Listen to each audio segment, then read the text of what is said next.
You can check. Well, hello and welcome to the first video where we want to set up our data model. Because in order to work with Power BI and learn more about DAX, of course, we need to set up the data model structure first. So let's do that.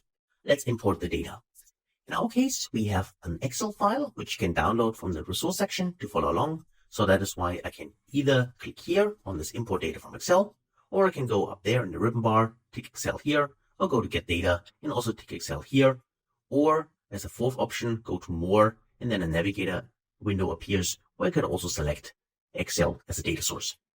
So I keep it simple now. I simply click here, import data from Excel, and then I use this PBI training XLSX file. I can tick this option and I click on open. So we connect. So far so good. And then the navigator window appears. Here it is. Now we can select here the specific tables or the worksheets. So the little table icons, the blue bar, these are Excel tables. And if you're like me, then you consider it best practice to import the table instead of the whole worksheet, because then you make sure you only import the specific data from the worksheet you need. So because we have tables, I can tick these options here, these three, and then I simply go to transform data, because most of the time there is something we need to adjust. So I still don't know why Power BI is actually highlighting the load, but I would always go to transform data first, just to make sure that there is no additional data or data missing, which we need to clean at first. So let's check that. Okay, here we have the suppliers table, and I can see it's called suppliers 3. That's not what I want. So I go to the naming option here in the property section and say, this is my suppliers TBL. Suppliers, and I call it TBL as an abbreviation for table. I can press enter, and you can see that now it's renamed. By the way, you could also right click here and say, I want to rename it here. Works exactly the same way. So let's do that for the orders table. Click on rename and call this orders TBL. So far so good. And then finally we do the same for the employees table. Right click here and say rename. And so this is our employees TBL. Okay. So let's check the tables. Then employees TBL, I can see we got ID, name, surname, and office country. And I also got office team with missing data here. So let's fix that. We see that these are all office team US, and then there's office team UK. And we can see that there's simply the missing below. So we can simply fill this down. There's an option under the transform ribbon. You can go in here and say, first select the specific column and say then under fill option, you can either fill down, which is the default one, or fill up. In our case, it's fill down. So you can take the option fill down. Tick this, and now you can see that it's simply filled with the value from above cell. By the way, you could also right click here, and there's also all these options you find in the ribbon, and also as an example here, the fill option, right? So if you go to C, there's a fill option there, and also you have an option to fill up and fill down. If you prefer it this way, works exactly the same way. Okay, so we got this fixed. Then another thing I spotted, if I go to the suppliers table, skipping the orders table for now, I see that my office country here has UK and then USA. So obviously the country, United States here, is abbreviated as USA. In the employees table, on the other hand, it's currently spelled as US. Now, even though those two tables, the employees table and the suppliers table, will not be linked together because they basically have the relation with the orders TBL, which is our main facts table, and these two are dimension tables, I still like to be concise here and actually have USA everywhere. That is why we can also do a little transformation here. I simply go in here, select the column here, and then say, I want to replace the values. There's an option here, replace values. And then you can search for a specific value, like for instance, US, and then simply replace it with USA. Now, if you do this and click OK, now you see basically that you also replaced US with USA. Okay, so we got this also fixed. And I think the employees table for now is done. So the suppliers table itself, one more time. Also check the data types, whole number for supplier ID, that's fine. Supplier name, ABC, also okay. And country ABC, also okay. So we're good to go with those two tables. And let's finally take a look at the orders TBL. So select it. And then let's check that. So employee ID, which is this one, which will be linked to the employees table. Here also, I would highly recommend that you check that the data type is correct. So if there's a number, a whole number for employee ID here, it makes sense that if you want to connect it to the employees table here, that you also check that this is also a whole number in here. If not, simply change it here, okay? And the same is true for supplier CBL, because there's supplier ID here, which will be linked to the orders table, which is in this case a whole number. So it should also be a whole number in the orders table. So let's actually scroll a little bit to the right and let's just see where the supplier ID is. There it is, this column here, and we can see it, and it's also a whole number. So that is fine. So let's check the other columns. Always have a quick look at the data type. And here I can see that our orders table is a date here, which the calendar icon implies. The ship date, on the other hand, is not. So this is something I'd like to adjust. And that is why I can click here. And then I say I'd like to adjust this here and say this should be a date. So if you try it this way, then Power BI will ask you, do you want to replace the current step or add a new step? This window will only appear if the last step, as you can see here in the applied step windows, was also change type. Now, because it will ask me whether I want to replace the last step here or add a new step. I would highly encourage you, if you do that, always try to add new step. Because if this step fails for whatever reason, it's easier to revert it. Okay? So I tick this option and you can see we ran into an error. And that is why, as long as we have a new step here, we can simply click the cross symbol and we have the original situation back. If we would have actually replaced the current step and I would click the cross symbol here, then all the data types which Power BI has actually added to the specific column would be gone, and I would have to do it manually, and I don't want to do that. And I guess you don't want to do that either. So adding a new step is fine, but how do we fix the ship date? Well, the trick here is, and this is what also I would recommend you to do, is first transform it always into a text, because this operation actually never fails, at least from my personal experience so far. If you do it this way, then again, go to add new step. And then you see that now we have a text field. Okay. And you see we still got the value. And from the text field, it's easier now to go to this ABC type and using local functionality. Take this option here and then just wait until the window appears. There it is. And then you can specify what kind of data type it should be, what it should be a date. We set that already, and then choose the local setting. And in this case, I'll leave to the default one, which in my case is Germany, because I know that this works for this specific formatted date. And if I go to OK now, I will see that here I got the real dates inside, okay? And I can also see the icon here and also the green line, which implies that there is no missing data and also no errors. So far, so good. Then what else can we do? If we scroll to the right, and let's just check what's there. Any other issues we explore? Well, here in the customer zip code, we can see that there is currently missing data in here, right? So this is something, if you go in here, of course, you can check what this is actually. If you go to null here and filter this, then you would see that obviously here for one specific customer, in this case, which is Patricia McKenna, there basically the zip code is missing. Well, in our case, it's not that important, actually, because we don't work with this column. But in a real-world scenario, if the zip code would be an important column and you want to use it in your report, then I would highly recommend you to go to the specific person responsible for that and address it and ask what actually the zip code is to fill this missing data, okay? For now, let me actually remove the filtered row step because I don't want to do that.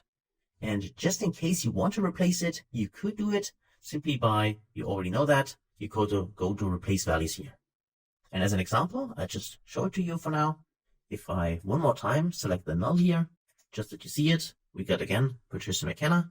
If you select the column first and then go to, in this case, replace values, this option, replace values, you can really search for missing data by simply really adding the null here. So null with, let's say, 99999. And now if you click OK, then you would see that you replaced basically here the zip code and you filled it completely, right? But be aware, if you do it this way, make sure that you have not filtered the rows, because otherwise, if you now load the data, you would only load the data for this specific customer, right? You don't want to do that. So let me actually remove this step and also the prior one. If you want to really fill the values, then simply do not filter the rows up front. Only replace the values directly. That would work.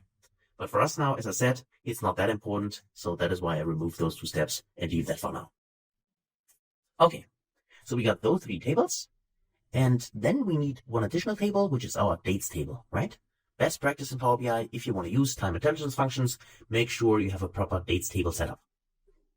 So let's actually check the dates. In my case, I know I have dates between 2019 and 2021. If I scroll to the bottom, I can see that. So obviously I need, for this time frame, my specific date table. So let's actually import it. I can go under home and add a new source. Click this. And then I want to use a blank query in here because we will use custom M code to do that. And here, now we have a query. We can write the query either here in this window, but what I would recommend you to do is go to the advanced editor here and then remove everything inside. So this is a sample code. And now we simply paste this little M code. So you can find this in the resource section. It's quite long, so you don't need to write it yourself. And the great thing here really is that you also do not need to know how to write it yourself because you can use this in all your future Power BI projects. So let me copy this here and then go back to the editor and paste it. And you can see there are no syntax errors, but it's quite a long formula actually. And there's a lot of columns for the dates. So click on done. Now we have the function, and the only thing left is to invoke the function now. So I can go in here, start date, and say we start on the 1st of January 2019. And then finally the end date will be the 31st, in my case, of December in 2021. Okay, like that. And the financial year start month is simply January. Just in case you have something different, you can also specify it here. For instance, some companies start their financial year in June or in July, and others in May because it ends in April, and so on. So you can modify it here. But in my case, one is fine. And if you have an additional table with a holiday column, you can also import it here and choose the column from. Just to, flag certain days as holidays because they vary between country. So maybe there's something specific for your country, then you can choose this column here from a holidays table. But you need to import it first. In my case, that's not the case, so I'm fine with that. Then I invoke the function here, and I have my dates table, which is currently called invoke function. So let me actually rename this here properly and say this is my dates TBL. It's to be consistent here. Okay. And then finally, of course, we can load this data. So click on close and apply as soon as you're done. And then we import the data and let Power BI detect the relationships. By the way, you can also set in the options and settings that Power BI should not detect relations automatically. If this is something you don't want to do, you want to do it manually, then you can also enable that. For us now, that's fine, because if I go to the model view just to check what Power BI has actually spotted here, okay, and I also click on upgrade now. This in the future will probably not necessary for you, but in my case, I still need to click it, the option to see this new interface in here. Now I have my orders table, which is my facts table, and I have my dimensions table, which is the suppliers table, and also the employees table. And you see that here, if I hover over them, the relations are here set up correctly, automatically detected by Power BI. And as I said, if you don't want this to do automatically, you can disable it in the options and settings under file if you want to do that. The last table we need to adjust here is the dates table. I also put it on top here, and then I need to create my connection between the dates table and the date field in the orders table. Now we have the orders date. We also have the shipping date, here the ship date called. However, I want to create my visualizations based on the order date. So that's why I'm using the date here and drag it here onto the order date. Like that. And create a connection, and you can see it's a 1, 2 star as the other ones as well. It simply means we have one specific value, in each of our dimension tables, and hopefully many values for the same day as an example from the dates table in the orders table, which means that more customers or multiple customers ordered a lot of items from our stores on the same day. So that's basically setting up the data model. Other things so far are not necessary. And now we go back to the view here. And now we can actually start creating our first calculations. So that's it for this video. Thanks a lot for watching, and I can't wait to see you in the next couple of videos. Until then, best guys.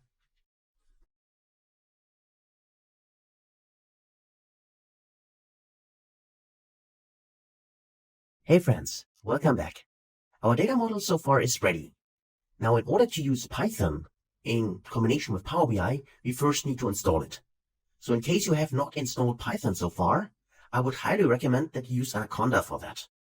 You can simply go to the browser and search for it on the internet, and you'll find here the option anaconda.com. It's quite popular, an option to install Python.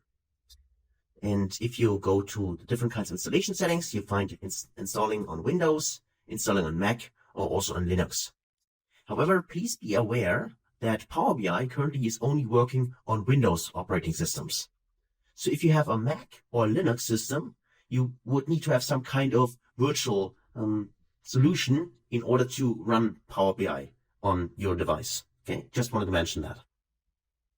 Now you see you can download the installer here, and then this will guide you through to install Anaconda.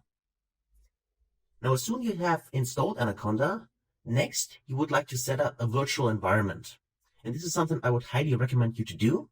So for your Power BI version, you would like to have your own environment. That means you would go, in my case, I can simply go in here and search for Anaconda. And what I will find is here, Anaconda prompt. So I can click this option here, and then the navigator appears here. And currently it's pointing here, as you can see, to my base environment. So by default, if you install Python, you have a base environment. But next to the base environment, you have the option to install additional environments. And in our case, we would like to install an environment which is specifically for our Power BI. Okay.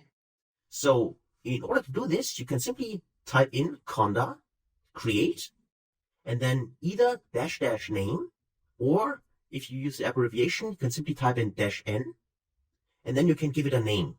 So you specify the environment you want to use. Let's say Power BI for Python. Okay, that's my environment name. You can name this whatever you like.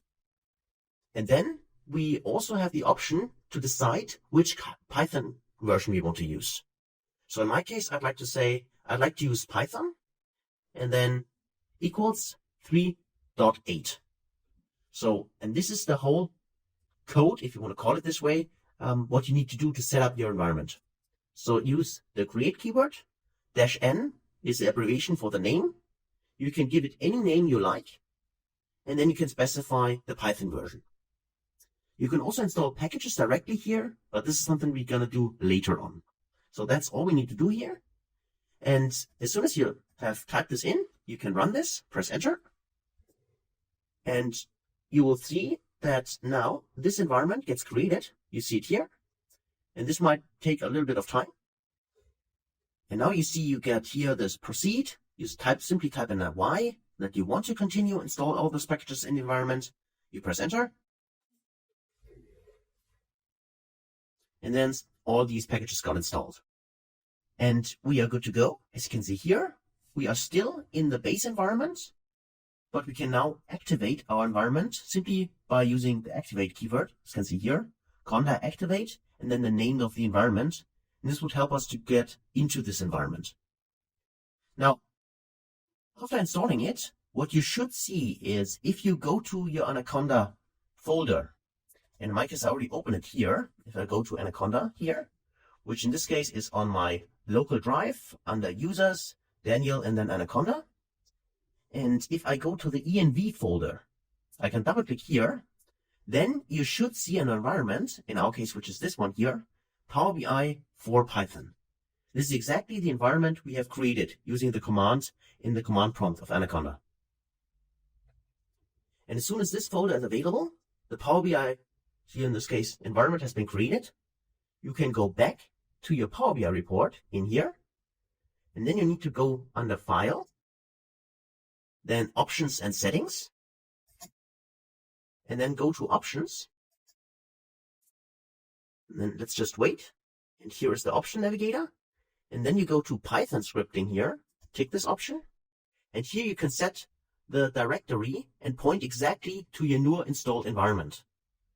So if I go to Browse here, and I go to my Anaconda 3 folder, to the environment folder, you'll find here Power BI for Python in my case, depending on how you named this, and simply tick the folder and click OK. And now we're pointing here to this specific environment, which we want to use in our Power BI reports. And then you click on OK. And the final thing I would recommend you is to save the file. Because if you close a file without saving it, it might be the case that the environment or Power BI is not picking up the environment. So at least save the file one time, press Ctrl S here, and we are good to go. And that's all we need to do to set up Python for Power BI. That's it for this video. So hopefully you were able to follow along and you understood what we did. In case you got questions, feel free to ask. Otherwise, Thanks a lot for watching and hopefully see you in the next video. Until then, best guys.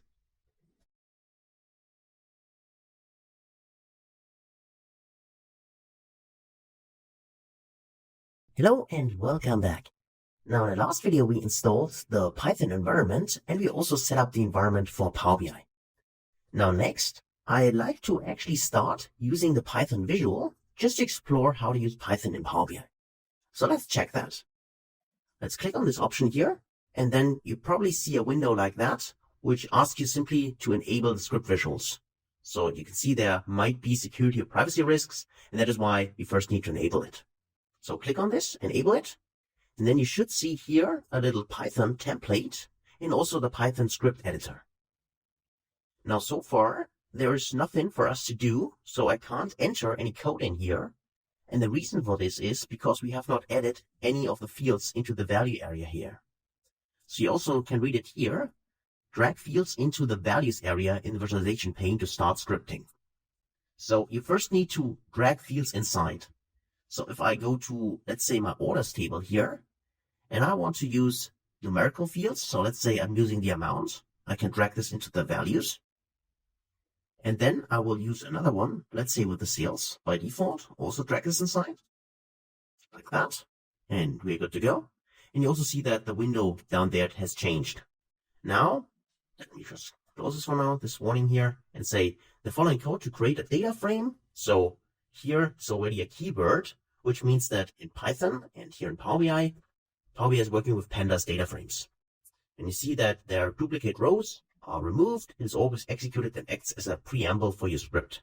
So these two lines here, like dataset is equal to pandas.dataframe, in this case of the two columns we have given it, and also dataset.drop duplicates. So those two lines will be, in this case, executed automatically. We don't have to write them. So a data frame gets created and duplicate values get dropped based on the fields we drop in this values area here. Okay? And now we can here insert some code. So if I go to new line and say I'd like to, let's say here, first import a library. Let's say import matplotlib .pyplot as plt. So plt is just an abbreviation here. Now let me just, this auto completion, get rid of it. Okay, like that. And then also say we'd like to import seaborn. It's also a plotting library in Python. So import seaborn as SNS. Again, this is an abbreviation we can use then later on. And let's also try to import pandas for now as PD, an abbreviation. Just those libraries. And let's see whether the code gets executed correctly. You can do this if you hover over this play, here this run script option. If you tick it, let's try to see, and can't display the visuals. Okay, let's just see the details. And let's see, and here we can see there's a module not found error. Okay, that is why at the beginning I just wanted to import the modules and don't visualize anything. Because here in the error message, it gives us a hint that the modules are currently not available. So remember, we have created a virtual environment. However, we have not installed any packages so far. So that is why here Power BI is currently complaining that matplotlib as an instance is not available in our current environment. So let's go back to our navigator. I haven't closed it yet. In case you have closed it, simply reopen Anaconda again. Then you should still be in your base environment. And here it gives us a hint how to activate the Power BI Python environment you have created. So you can type in conda activate and then the environment name. In my case, it's Power BI for Python. And if you run this, so conda activate Power BI for Python, if I run this, now you should see not base anymore in those curly braces here, in this parenthesis, sorry. You should see here the name of your environment. This means that now, here, we are in the environment we have created for Power BI. And here we can install packages now. Those packages can be installed either via conda or via pip. Those are the options you have. So you can run conda install and then the package name, or you can write pip install.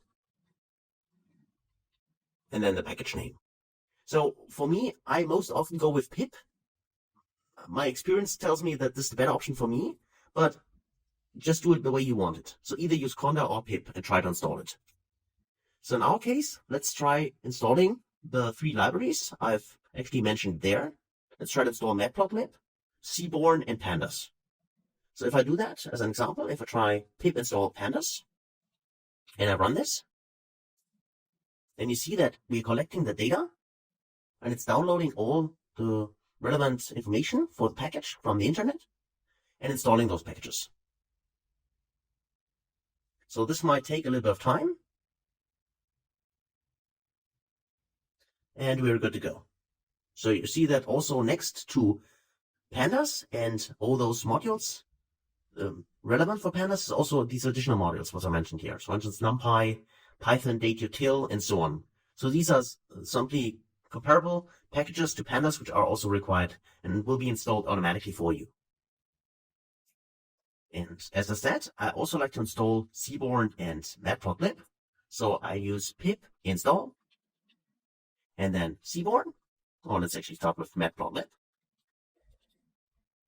I run this, and also this package gets downloaded and installed in the specific environment we're currently in. Okay. And finally, I like to install seaborn. So I use pip install, but as I said, you can also try out conda, right? Conda install. Let's say, in my case, I stick to pip install, and then seaborn. So for now, these are the 3 libraries I want to use at the beginning. So let me run this, just final one, and also install this. So download it from the web and install it. And you can see there are also additional packages like SciPy in this case, which is scientific Python, and it's also installed correctly, and now it's also available here in the environment.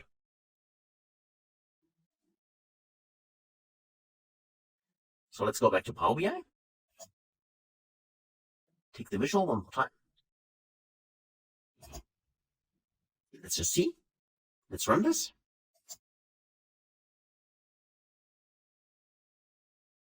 Okay.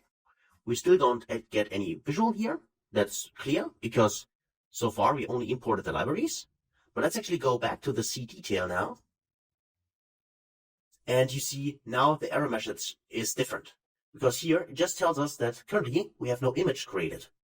So the Python code didn't result in creation of any visuals. Make sure your Python script results in a plot to the Python default device. So that's totally fine. But we don't get an issue considering the packages we've installed anymore. So all those packages are now available in the Power BI for Python environment, which we use in Power BI. So far so good. And now we simply need to write a little bit of code.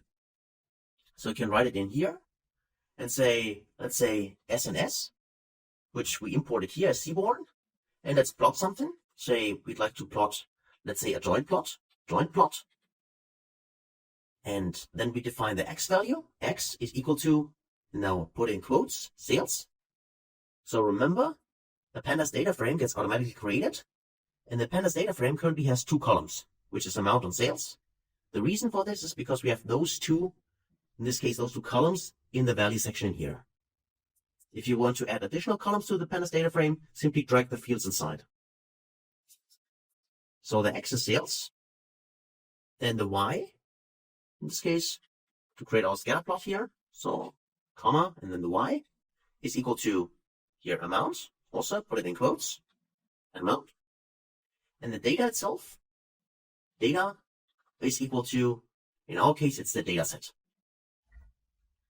So with seaborn, you have the option to either refer for the X and the Y by dataset dot column name, or you simply only use the column names, then you use this additional keyword data and point to a specific dataset you have. And the reason why I'm using dataset here is because dataset is the name which is automatically created for the data frame for the columns we use. And finally, I'll go in here and say plt.show as command into parentheses. And now let's actually run the script. Press the run button here. And we'll see that now we have here a new visual created, which is this one, which contains the amount, as well as the sales. So the sales is on the x-axis, the amount is on the y-axis, and only one dot is created. So why is that? The reason for this is, remember, what Power BI does, automatically, it's summarizing the data. So if you want to create a scatter plot using this joint option here, so the joint plot from Seaborn, you also need to disaggregate the data. That means if you go to the numerical fields in here, like amount and sales, you can right-click on the field itself and say, I don't want to summarize it. So if you do this, then instead of only getting 1 point, which is the total sum of the amount, what you get instead is each amount in the data set. So each row amount. So let's untick the don't summarize here, or tick the don't summarize here, and also do the same for the sales. Right click here and say don't summarize, like that. And now you see a plot which makes more sense, right? So you can see here a dot for each, in this case, row in the data set, and a summarization, and also here a distribution for the dots, for the sales compared to the amount on the side in here. Okay, that's what basically is the joint plot doing in here. Let me just copy this here, and let me go to, in this case, my Jupyter notebook, because here I can zoom in and simply paste it inside. Okay, so that's the code. So just in case it was not easy to spot because it was a little too small on your screen, now you should see the code. It's quite simple. We only imported the libraries here. We created a joint plot for X, for Y, sales and amount, referring to the data set, and then we used the plt.show command to display it. And this is how you can use Python visuals in Power BI. This is just the first example for that.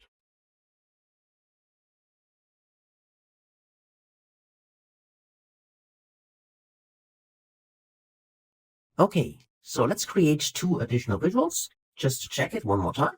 So let me make this smaller for now. Let's actually Control-C to copy it, Control-V to paste it. So we have it a second time. And the only thing I like to do is now to modify this a little bit. So I still import Matplotlib and import Seaborn. By the way, you don't need to import pandas. So you can also go in here and put in a hash symbol in front. So hash symbol simply refers to the fact that this is a comment, right? So because we don't use this, this is used automatically in here. Then sns.joinPlot. Instead of a joint plot, let's actually create a different plot. So let's say we would like to use a pair plot. So let me remove this for now and say sns.pair plot. Also allows us to show the cohesion between the amount and the sales we have. So pair plot, and then we specify here the data. So data is equal to data set. Because we use all the columns, we currently only have those 2, amount and sales. So that's why we don't need to specify anything else here. Simply refer to a complete data set, the 2 columns. Define the pair plot, and then we can run this. So as soon as I click this run button here, run the script, you'll see that now the script is working here, and you see what we get inside here, like this one, okay? So if you prefer this visualization, just in case, you see here also a distribution of the amount. You also see a distribution here of the sales. You can see there's a clear tendency that the sales is a low amount here, because this is the highest amount here, as you can see here from the histogram here, and then it goes down like here. Okay. And then here you can see the correlation between the amount and the sales here, as well as here, amount and sales, right? So that's also a visual you could use simply in front of the pair plot. And let me just copy this. So hopefully you were able to see it, but just in case you were not, let me just copy it. I go to a new line and just paste it inside. Okay. So the code is really easy. It's simply referring to different kinds of visualization from the Seaborn library. And you don't have to use Seaborn. If you prefer Matplotlib, for instance, or other kind of packages, you can also refer to those. Of course, you need to install them first. So that's the code. And let's do this one final time. But this time we actually write a little bit more code, and let's do a violin plot. So violin plot is also kind of interesting because it also shows us a distribution. But let's say, make it smaller and drag it here. So go over in a visual, click on the Python visual here. So here's our visual. You can drag this around on your screen. And now let's actually do our Seaborn. plotting with the violin plot. So at first I need to drag some fields here. So we already know how that works, but let's practice it one more time. We drag the amount inside in the values. We drag the sales into the values as well. Here we go. And then in this case, I also like to drag the category into the values. So also drag this inside. So we have a data frame with the category, the amount, and the sales. And also here, I right click on the amount. This is crucial because I don't want to have the sum. I don't want to see only one dot. I would like to see all the observations. So each row in the data set. That is why I say don't summarize for the amount and do the same for the sales. Don't summarize. Okay, so we're good to go. And of course, now we need to write some code in here. So I press simply enter to go to new line. Now let me import here matplotlib. So import matplotlib.pyplot as PLT as my abbreviation. Then from matplotlib.pyplot, I want to import the figure. And I also like to import Seaborn. So import Seaborn born as SNS. Okay, so these are the packages or modules I like to import from those packages. And now I can define the figure. So I can say figure here. And here specify the fig size. So let's say fig size is equal to, and I can specify what should this be the size of the visual, the fig size. So I can say 8,6. So width and height specify here. And I can do a few additional things. So DPI, for instance, I could say is 80. The face color is equal to white. And the edge color, so let's say edge color is equal to K. Okay. And by the way, if you're more interested in figuring out all these parameters, because there are so many parameters and which customization options in Matplotlib, I would highly recommend you to simply go on the internet and search for the library, because there you find everything in detail. So I often also go to the library itself and have to look something up because I can't remember all these things. So much customization, it's really crazy. So simply search for the internet, go to matplotlib, search for this package, and you find everything in the documentation. So it's a very good documentation. You find a lot of things in here. Okay, so we defined the figure here, and then I also like to update the font size. So let's say matplotlib, in this case, .rc params, and then .update. And here we need to put in a dictionary and specify the param itself. So let's say font.size. And we specify this to be 13. So it's something you can play around with. So 13. Okay, so we got this as well. And then finally, I'd like to create the visualization. So in this case, we're referring to the Seaborn packages again. So Seaborn is SNS, an abbreviation, and say SNS dot, and now the violin plot, which I also really like, I have to say. So let's actually visualize that, violin plot, and say X is equal to, in this case, from the data set. And as I said before, we have the option to either put in the name of the column, or we specify it like data set, which is referring to our pandas data frame, and then specify in quotes the column name we want to refer to, which in this case is category. Okay, here we go, which is this one. And then the Y is equal to data set. And let's say here we're using the sales. Okay, sales. And don't worry, I just put this also in the Jupyter Notebook just in a second so you can see the code a little bit bigger. Because here I'm not sure whether it's possible to zoom in. So that is why I'm using the Jupyter Notebook just in a second. And finally, I'd like to define the palette. So let's say palette is equal to blue.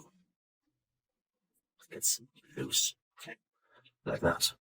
And then we also set the xticks, so plt.xticks, and define a rotation. Rotation is equal to, let's say, 25 degrees. And then finally, we go to plt.show, because we need to show something in the visual. So let's actually do that. Let me run this.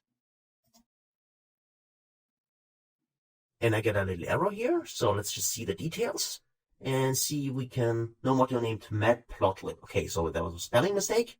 So let's go back into the code, matplotlib, and from matplotlib, no, there's no B, it's simply a T in here. And also there, I misspelled it here as well. It's matplotlib. So it should be fine. And now let's run this one more time. And we can see our violin plot in here, okay? So just be aware, sometimes it might be the case that it happens to you as well, that you misspelled something in here. But no worries, Power BI here is telling you what the issue is. And you can see here, we get a violin plot. So we get a distribution here, also for the sales. So each data point or each row in the data set for all the different kinds of categories we have. And we see that for drinks, there, for instance, a huge outlier up there. And also for the meat, there's also an outlier here. Versus condiments, for instance, which is actually quite neat considering the distribution here, right? And we also see here where the highest amount or the most amount of data points lie. So that's why I really prefer this kind of violin plot. It's a really nice plot. And here you also see that our category labels are here in 25-degree range. That's what we specified here in the rotation. That is why I said, feel free to go to the library. So to matplotlib and simply search for all these parameters and all these options you can style, because you can do a lot in here. Okay. So let me just finally copy all of this code, Control-C to copy it, and let me go to matplotlib, to the notebook one more time, and let me just paste this inside, so you have this also in a bigger size in here. Hopefully you can see that. So we import the packages. Be aware that you spell it correctly, do not the same mistake as I did, and then specify here a few params. As I said, you can play around with those if you want to change them. The most important point then is creating the violin plot here, referring to the, in this case, the specific columns you want for the data set. You might also specify the palette here. You can choose a different kind of color palette if you want. And then crucial also is the plt.show. The plt.x text is simply rotation for the x labels, but the plt.show and the seaborn violin plot, these are the most important points here, okay? And yeah, that's it. That's the code in order to create a seaborn visual here with the violin plot. And there are many, many more plots, but that's basically how you use Python in Pandas for visualizations, okay? So that's it for this video. Hopefully you enjoyed it. Thanks a lot for watching, and I can't wait to see you in the next video. Until then, best guys.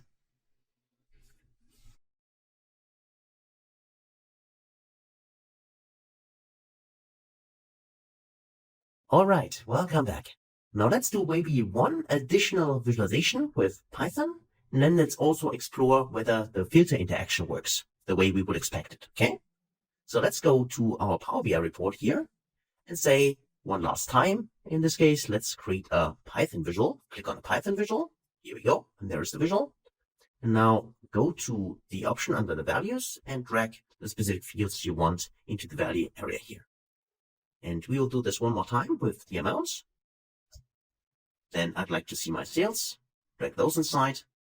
And finally, I'd like to see my category.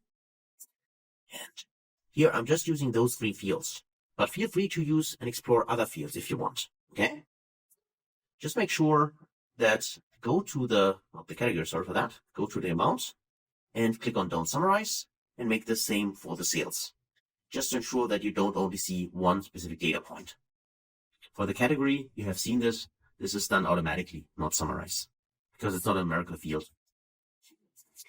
Now let's go to our Python script editor. We still have selected the visual, the blank visual. Go inside, and then we type in our code. So let's say we import the packages, import matplotlib.pyplot as plt. Then I also want to import seaborn, so import seaborn as SNS. And I want to then create a linear model. So let's figure out whether there's a linear relationship between, in this case, the sales and the amount. So let's say sns.lmplot. So linear model plot is this. And say for the x value, we'd like to use here the sales. And for the y value, let's say y is equal to the amount. So we specify x and y. And then if we only refer to the name of the column, we also always need to type in the data is equal to, in this case, dataset. So referring to which data frame should actually be used in this plot. So if we do it this way and go finally to plt.show, just to explore that, we can run this, go into the run button here. If I press this option, I should see my visualization, which is my linear model plot here. So I can see all the dots for sales and amounts, and I can see a linear here trend line and also confidence intervals. So this is one way to do it, but of course this can be customized. And let's, just as an example, let's customize this a little bit more. So let's say if you don't like to see the line, you can specify this here using an additional keyword. So in this case, it's called fit rec. So fit rec. So fit the regression. In this case is equal to false. If you specify this keyword and then run this again, then you would not see the specific line. You can see now you don't see the line, you only see the scatter plot. And you can also, of course, using the category. So let's say we'd like to color our data points by category. Then there's an additional keyword, which is hue, which is referring to the color. You can specify that you would like to see the category. So category on the color, like that. And you can run this, press on the run button here, and just see how the visual changes. Now you see you got a legend here, which is default legend, which also always appears if you have anything on the color. And you can see here the categories in color now. You can specify that you don't want to see the default legend by then simply specify legend is equal to false. Like that. And if I run this way, you will see that the legend now will disappear. Just a second, and there it's gone. And just as, let me just copy this code, just that you see it, okay? So let's go back to our Jupyter notebook. Let me just paste this inside, and that's the code. So quite simple. We just refer to different kinds of visualization from a matplotlib. Specify the columns, the data set here, and a few additional parameters, like whether we want to see the linear regression line, what kind of color do we want to use, and whether we want to plot a legend or not. So if I go back to Power BI, let's do one more thing. Let's actually visualize the legend, but let's specify where we want to plot it. So you can always go to plt.legend. This will be available for you. And then you can specify the location. So remember the first time when we set the legend to true, which was the default one, the legend appeared here on the right side in the middle.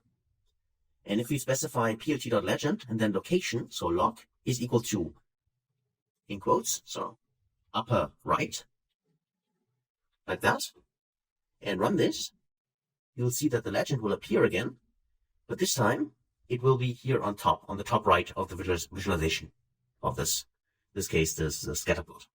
So you can specify this in the PLT parameters here with the legend option. Okay? And as I said before, there are various other ways to customize this. Here, I'd like to refer one more time to the documentation of Matplotlib and also Seaborn.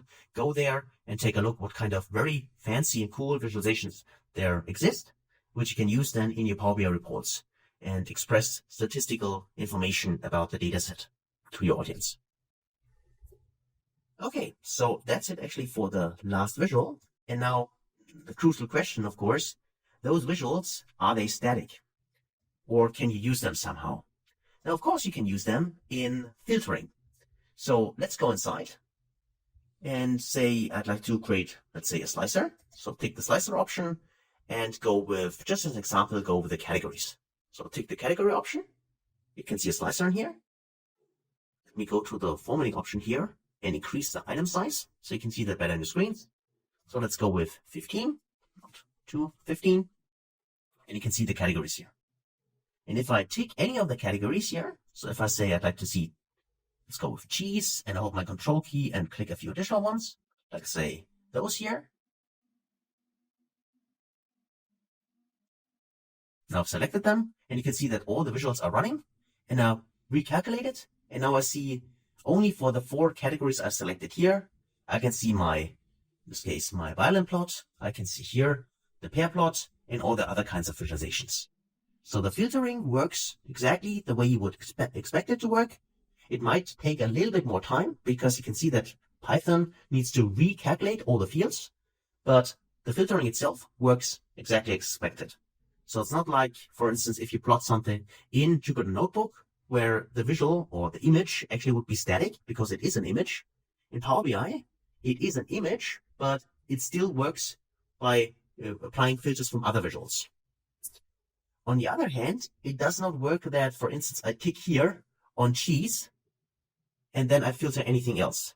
So it only works one way.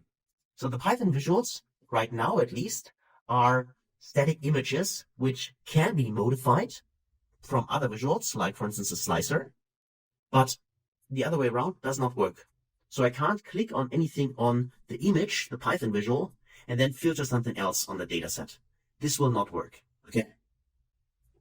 And yeah, that's it for this video. So hopefully that was interesting to you. Hopefully you were able to follow. In case you got questions, feel free to ask. Otherwise, thanks for your attention and always like to see you in the next video. Until then, best guys.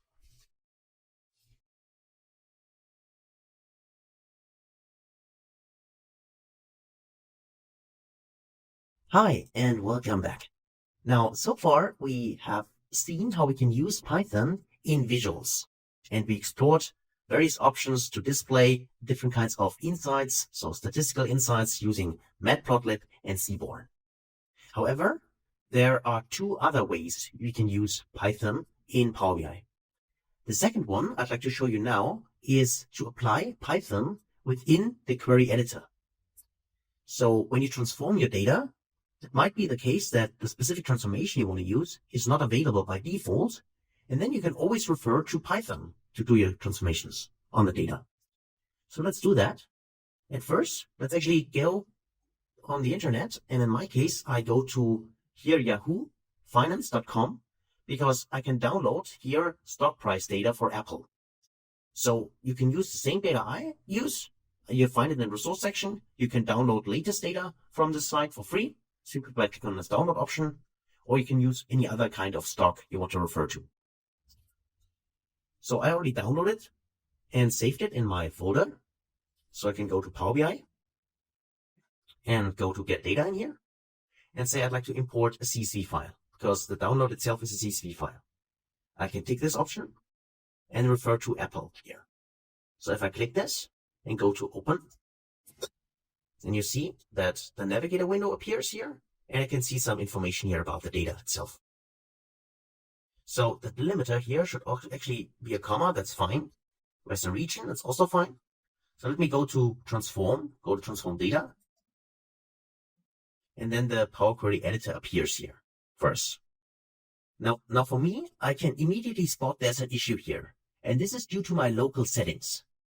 So I would actually have to make sure that my decimal separator is referred to the dot, which is the default one. So for you, it might not be the case, and the data looks already fine. If it's like for me, where actually a comma is a separator in my regional settings, I need to go back to promote headers to the step before and make sure here that when the conversion happens, it's not by default. If I remove this change type here, I want to make sure that here, this is a decimal number. When I convert this to a numerical field, I go to using local and make sure that I use US settings. So if I tick this option and say I'd like to go in here and say I want to convert this into a decimal number, so decimal number, I specify here that I would like to go not with a German setting for me, I'd like to go with the US setting. So if I search for English, just go there and should be at the bottom somewhere, there's United States. So if I tick this option, you see that there, the dot is the comma separator, and that's, I need to click OK. And now I can see that I get the correct numbers here with a comma for me, okay? It's just a regional setting issue, which I have when I import the data. You might not have it, okay? Otherwise, you now know how to fix it. So you can go in here and using this using local option, which is pretty powerful, especially if you are working on international data, because there's often or almost always an issue regarding the dot and the comma, and you can easily fix those issues using local option. So far so good. And I would have to do the same for the other ones, but in my case, I don't need the other columns. So I can tick the open till the low. I hold my shift key and I right click and I say I'd like to remove the columns. And I do the same for the last two ones. So for the adjusted close and also for the volume. In my case, I only go with the close You can also refer to another column if you want. Let me remove this, remove columns. Okay, so we got our date in here, and as well as our close price. So far so good. And now I can use either one of the transformations I have, as I said. You're familiar with those, which are on top here. So a lot of transformations.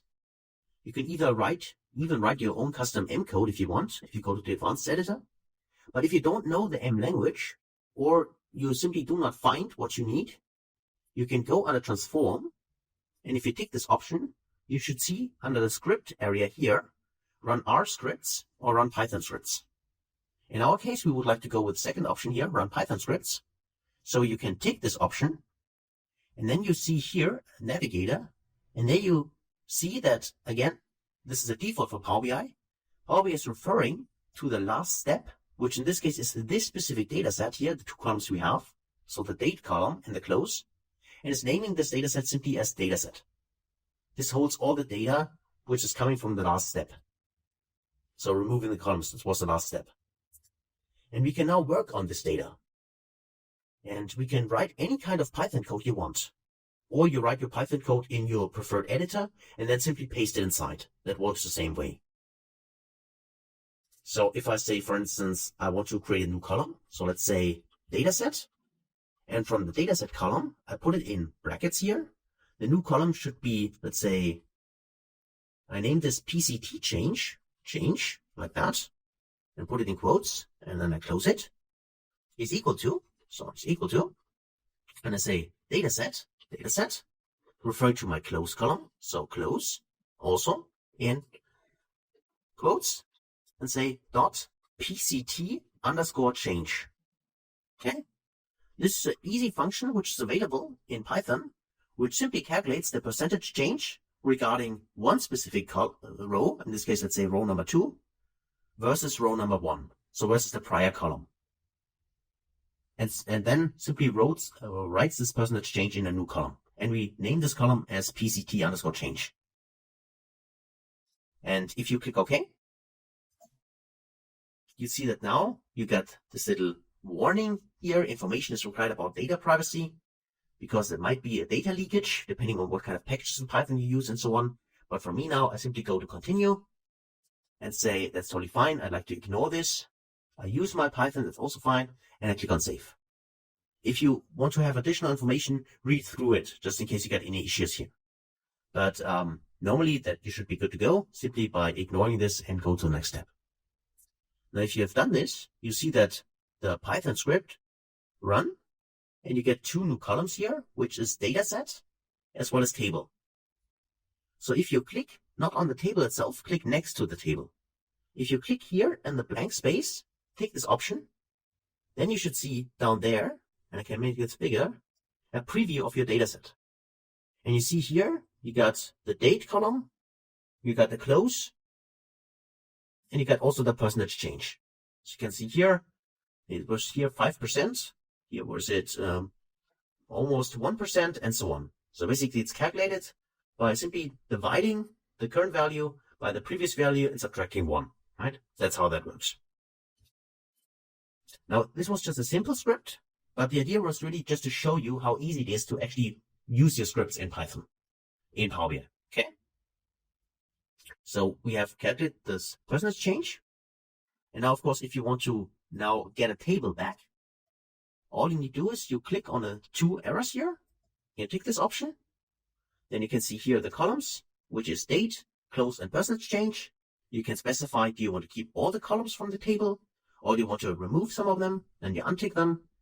And I would always untick this use original columns name as prefix, because I only want to keep the column names date, close, and percentage change. I don't need value dot date or value dot close and so on. I don't need this value name. So I untick this use original column name as prefix, and I click OK. And now you see we got here the name of the dataset, which is dataset. We got the date here, the close, as well as the percentage change. And this seems fine for me. And of course, then I can simply go inside here. I can change here the data type. So I could say here, again, I'm referring to local, using local, this option. And say this here is decimal number and from US type. So I just want to make sure that this works properly for me. For you, as I said before, depending on your regional settings, it might not be an issue in any case. And Power BI is picking this up as decimal numbers. If you simply change the data type or it's changed automatically for you, that's totally fine. If not, go with the using local option. And here on say, I'd like to go with US. So if I go to English, US, United States here, I tick this option, I click OK, and I will get here my percentage numbers. And of course, a null here because there is no prior value on which we can calculate here the difference. And I will do the same here for the close. I go in here and say I'd like to use using local. Just want to make sure that this actually is in this case, the decimal number here, which is the price. And I go and refer to English. And I know for a fact that this is US format, so this will work with United States. Might also work with other kind of formatting here, which can apply. Click OK. And you see that this also now, the close is a decimal number. So that's fine.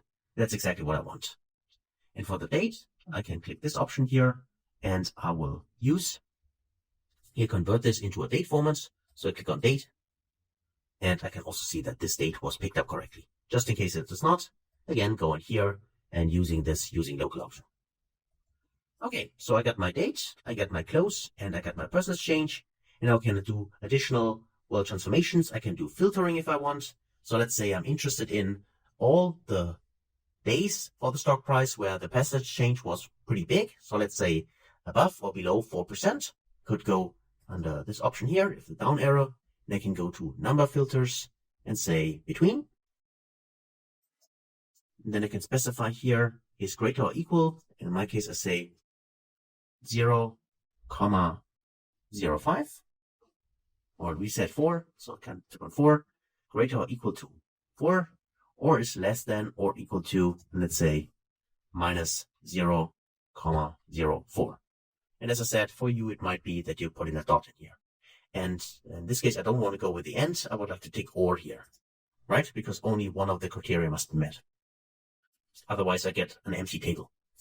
And if I click OK to filter the data, now you can see that these were the specific days in the data, the time period we analyzed, and we can see those were the days where the stock price either changed more than 4% or fell more than 4%.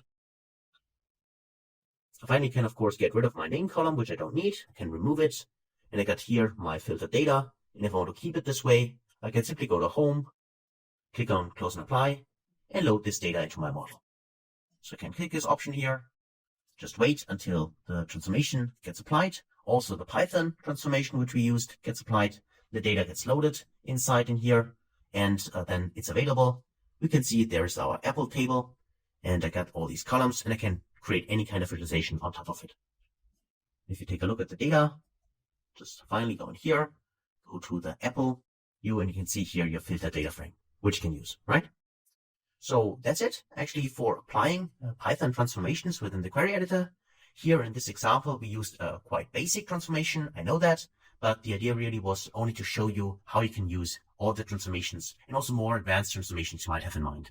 Pretty easy to apply. Simply refer to dataset, which is the name of the data frame, and then you can do any kind of transformation you want using Python code instead of using M code here in the Power Query Editor or the default transformation. So just in case what you want to do is not available by default, Python could be a way to go. Okay, so that's it for this video. Hopefully that was interesting to you, and hopefully you can apply this in your own Power BI reports. As always, thanks a lot for watching, and I can't wait to see you in the next video. Until then, thanks guys.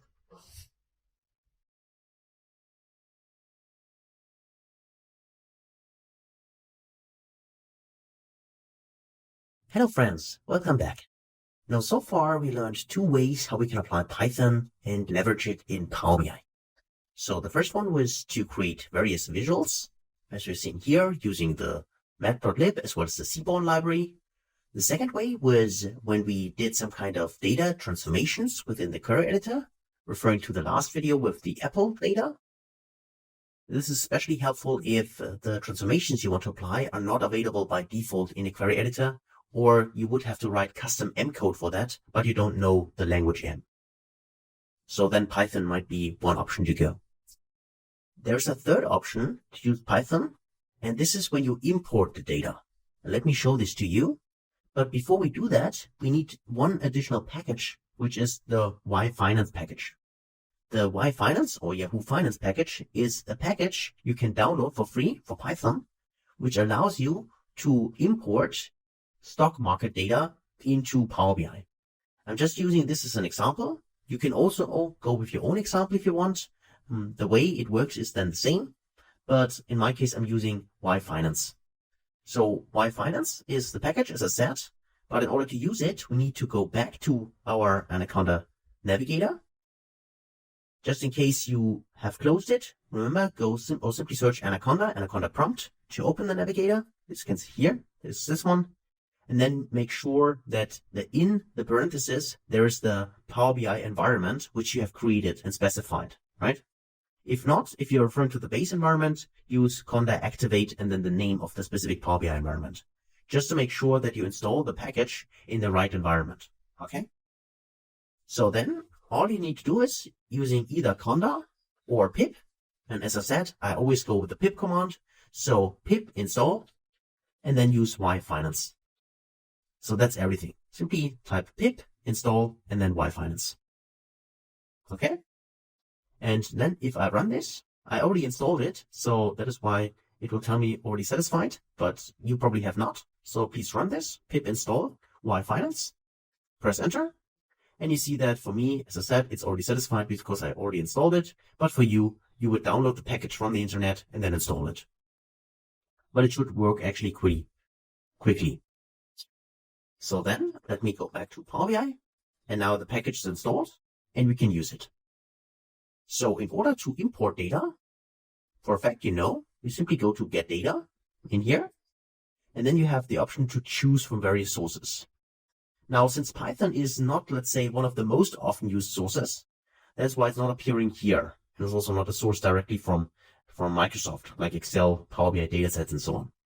So we need to go to more and then wait until the navigator window opens. And here we go. And then you can either search for Python. You can go to other and search for Python. There it is. Or you simply go on a search and here type in Python, right? That works exactly the same way. So if I go with Python here, I can see that here the Python script is available. And this is also a way to import the data. So if you go to connect, then you should see here a script editor. Now it's kind of plain, right? There is not really a help here. There's nothing inside. You simply write your script in here. That is why if you don't want to use this editor like here or this plain window, you can use any kind of editor you want. Write your Python script, import the data using, for instance, pandas to import some data using CSV file or any other kind of files, and write this code in your preferred editor and then simply paste the code inside here. Okay, that's what you can do. In my case, I can write it directly in here. So I can go inside and say data is equal to, and then I specify Y-Finance. So Y-Finance. And before, of course, I can use it, I need to import the package. So let's say here, import Y-Finance as YF. Okay. So I import the package and then I can write my code. And just don't worry, I will also display the code in a bigger size later on. Okay. Because here again, I can't zoom in directly. So I go to data equals Y-Finance. And then I can simply say .download. And then I can specify various things here. So for instance, what are the tickers? So what kind of stocks I want to download the data for.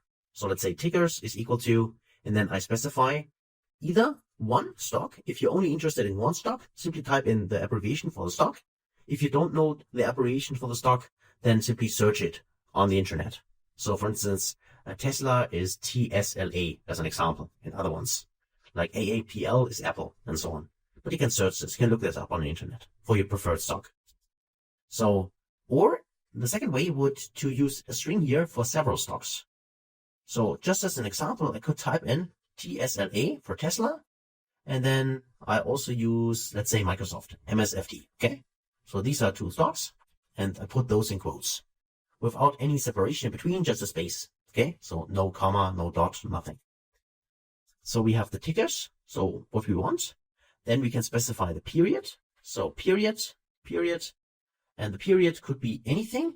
So YTD as an example in quotes would be year-to-date data.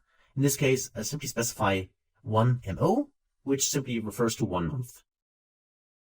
And if you want to know more about how this library works, I encourage you to go on the internet, search for it, because the documentation again is very good for this library. And it tells you exactly what you need to specify, what options do you have to specify that here to get exactly the data for the time frame you want in the shape you want. Okay? Then because we use several stocks here, using Tesla and Microsoft, we need to define a group by. So let's say group by and specify this by a ticker. So ticker option. Okay. And then we say we want to auto adjust. So it's also a parameter which is defined here, auto adjust, and set this to true, is regarding to the high, low, and so on for the stock price. And then what we also need is, say, pre-post. It's also an argument you can set if you want. I put this to true. So I'm using as much arguments here as possible, more or less, just to show you what's available in here. Let me break this into a new line like that. So auto adjust is true, pre-post is true. So pre-post is referring to the fact, do you want to download pre and post a regular market hours data or not? No. And then what's also available here is the threads. So you can specify threads is equal to true. So threads is referring to downloading how many threads do you want to use. So it's a true, false, or an integer. You can also specify an integer if you want here. By default, I set it to true for the threads. And then finally, I also define, or an option it is, at least an option to define a proxy. So if I go here and say proxy, so if you're referring to or you're using a proxy, you can define this. By default, it's none. So that is why you can type it none or you can leave it blank. But this would be actually the code. And then you close the parenthesis and you're good to go. And as I said, I like to show you this in bigger size. So let me copy this and let me go to the Jupyter Notebook here. And I go inside here of a new line and I paste this inside. And that's basically the coding here, right? So like that. And if you also want to visualize that, if I go to data.head, just to visualize what this actually looks like, I run this code here in the Jupyter Notebook. And you see, we got the data downloaded, and I get here my data frame with the close, high, low, open, and volume. So all these columns here for the two stocks we have. So we can see Microsoft as well as Tesla, and we can see the data here up to the year 10th of, or starting at the 10th of March up to the latest day in April, in my case. Okay, and here it's exactly the same. The only thing which I do not specify is the head command for display, because we store all the data in this data variable here. And if you run this code, you can do that here in Power BI as well. So you connect to the data set, and then this window should open here for you. And you should see something here, which in this case referring to Python, because that's what we use. And you can see some kind of data in here, right? So I named this also data. That's why this table data appears here. And if you tick this option, then you should see exactly the data you requested from the internet, okay? And you can see here, it started with close, close 1, high, high 2, and so on, because it's referring to the two stocks we have, right? Microsoft as well as Tesla.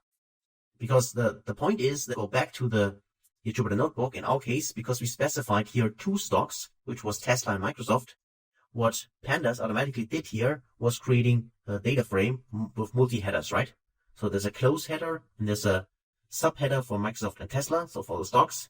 And this, of course, like that, is not or directly available in Microsoft Power BI, so Power BI is simply filling those values. That is why you would see close, close 1, high, high 2, and so on. And then you can see in the first column the different kind of stock prices in here.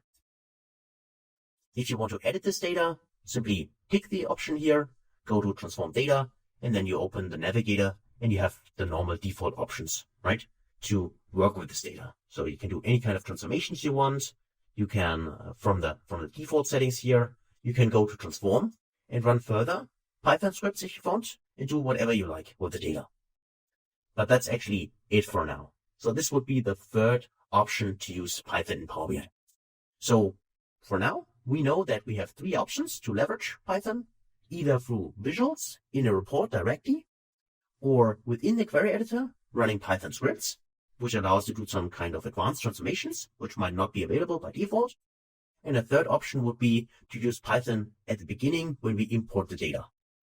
This could be useful, especially if we import data from the web, for instance, as we've seen with the Y Finance, because there are various packages out there which are quite neat and helpful and easy to use. And we can simply leverage Python to get this data and put it into Power BI and then create some stunning visualizations on top of it.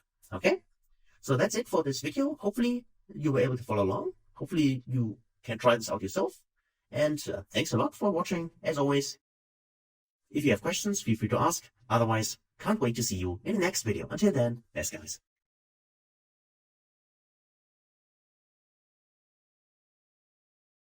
Hey friends, welcome back. Now let's do a final Power BI Python project. And this is a data science project, so we do a little bit of machine learning, but we don't dive into that too deep because this is mainly focusing on Power BI this course, not on data science. However, I think it is a good use case and you see exactly what happens when you apply code in Power BI. So here I already opened my Jupyter notebook and up there's the code we already talked about. And here actually we start with the data science project. The code is already written, so you don't have to see me writing all this code, but this is of course available for you in a resource section. And you can also provide your own code and write your own code if you want. At the beginning, we import the necessary libraries here. So I'm using the OS module because here I need to change the directory in order to read the data which I want to use, which is this customer churn in here. Then I do a few other imports like Seaborn, Pandas, and so on. A few of them you don't need actually, or we don't need in Power BI then, because for instance, here the pipeline, I tried that. You can use this if you want, depending on your data science skills, of course, but pipeline could help you to create or package everything you want to do concerning the pre-processing aspect. Also, you can try out compute class weight for imbalance classes. You can use SMOTI and so on, but just in case you don't know what I'm talking about, it's not that important. Okay, this is more a data science aspect, as I said before. And then you can use different kinds of machine learning algorithms. In this case, we stick to the scikit-learn library, which is really powerful and quite easy to use. Also imported XGBoost here, which is the classifier I'm going to use. So the first thing you might notice already is so far in Power BI, we have our Power BI Python environment. And within this environment, there is no package scikit-learn and there is no package XGBoost. So when you want to use those packages, you know that you need to go to the Anaconda prompt and install those packages. Now I've already done this up front, but you see that all you need to do is simply type in pip install and then XGBoost. You can run this and you see it's already satisfied for me, but you can install it and then it should download the file and install it for you. And the same is true for scikit-learn. So simply pip install sklearn. And if you run this command, then this should also download all the necessary packages and install it in the environment. So again, make sure that you are in the Power BI for Python environment or whatever kind of name you gave your environment to install it in the right environment. So Power BI is able to use those packages later on as well. Now in this project, what we did was we load the data. Here we have a preview of what the data looks like. So it mainly contains names of customers, a few of their attributes like age, total purchase, whether they had an account manager or not, the amount of years they have been our customers, number of sites, and so on. And the final thing we'd like to predict is whether a customer churned or not. This final column in here, which is a 1 or 0. So it's already label encoded. If it would not be, then you can apply label encoder, for instance, to label encode it, to basically make the column numeric. But that's already done here. As I said, it's a simple data set. Then here I've used the Seaborn package, the heat map, to plot the correlations for the numerical features to see whether there are specific correlations between them. Now, there are only a few, numerical figures here, so it's just more interesting in whether it's, is there any relationship or not? You can plot it. You can also plot it in Power BI, by the way, right? Using this command, sns.heatmap. And then you need to put in the data, the correlation of the data frame, okay? But remember, that's important that in Power BI, the data frame is not df. It's an abbreviation I'm going to use here, but in Power BI, I would refer to data set by default. So here you can see I named this data set df. which is my common abbreviation for pandas data frames. And then what happens is we select the specific D types here for the columns. So when we specify X as select D types include number, that means we basically get rid of all the columns up there which are not numeric and only keep the numeric columns. With the y dot equals x dot pop, we simply say that from the X we have selected here, one column we want to remove, and this should be stored in Y, which will be our target column. So the X is referring to the features we have, Y will be the target column. And then we use a train test split here from also sklearn, which allows us to split our data in training data and testing data. Because by default, what you want is you want to train your machine learning algorithm or your neural network, whatever you can use, on the training data set, and then you want to evaluate on the test data set. The test data set is then considered as a data set which the algorithm has not seen before, like in the real world, right? And we specify a random state, which means we should get reproducible results, and we stratify the Y to make sure that we have the same ratio of Ys in the training data set as well in the test data set, considering the original ratio. Then we use a scaler in here, which is best practice. If you have numerical features, then you want to scale those. In most of the cases, there are a few algorithms, like for instance decision tree, where it actually doesn't matter too much, but other algorithms are highly dependable or highly dependent on scaling the features. And we also transform it. And we do the scaling on the training data set here, and then we apply it on the training data set with transform as well as on the test data set. So the test data set will be scaled based on the trained data set, not on the test data set. Okay, that's important. And then this is quite easy. We instantiate our classifier, and then we fit the classifier on the training data, on the scaled training data, and then we score here the accuracy. And in my case, I get an accuracy score of 90% here for the data set. And here I simply put it in the data frame, but that's not that important for us now. What we want to do here as well is we predict then based on the test data set. Remember, this is the unseen data set. And then we store this in the results. We just reset the index because resetting the index allows us then to join the predictions we made in this one here. And then finally, we merge the data here. So from the results we have with df company, simply to add this company column back in here. We set left on the index. Here we have an index inside, and right index is equals true. That's referring to the original data frame here, which has a company name and also an index, which is referring to 748, which means that customer 748 will be joined from the original data set, and his name was Lopez Nelson, in this case, or the company name. So that's basically what we do. So if you have questions regarding to this, feel free to ask in the comment section. I just want to keep this rather short because, as I said, it's not a data science course. And in case you're not interested in this topic, then you can skip the lecture altogether if you want. But if you want to see what happens actually in Power BI is, here I've shrunk the code pretty much. And as I said, this is what you can download from the source section. If you want to try this, you can copy this, and then you need to open up a complete new Power BI file. This is an empty file here. And the first thing we need to do, of course, before we can run any Python script, or actually we have two options, right? We could go to get data and run a Python script in here, or which I would like to prefer here now is go to go to text CSV and import the data first, and then run the script in the query editor. So I go to text CSV, I tick this option, and then I choose my customer churn CSV. You find this in the resource section. You can have a look at it. You click on open and import the data just normally in Power BI. So we wait until Navigate appears. There it is. And we can see here, we get the name, the age, total purchase, and so on. So exactly the data frame, which we also have seen in the original file, right? In the Jupyter Notebook. Now I go to transform data, click this option, and then the editor opens in here. And here we can see the data. But what we want to do now is we go to transform, and then we run a Python script. So you click this run option here, and here we go. And then we simply paste this inside.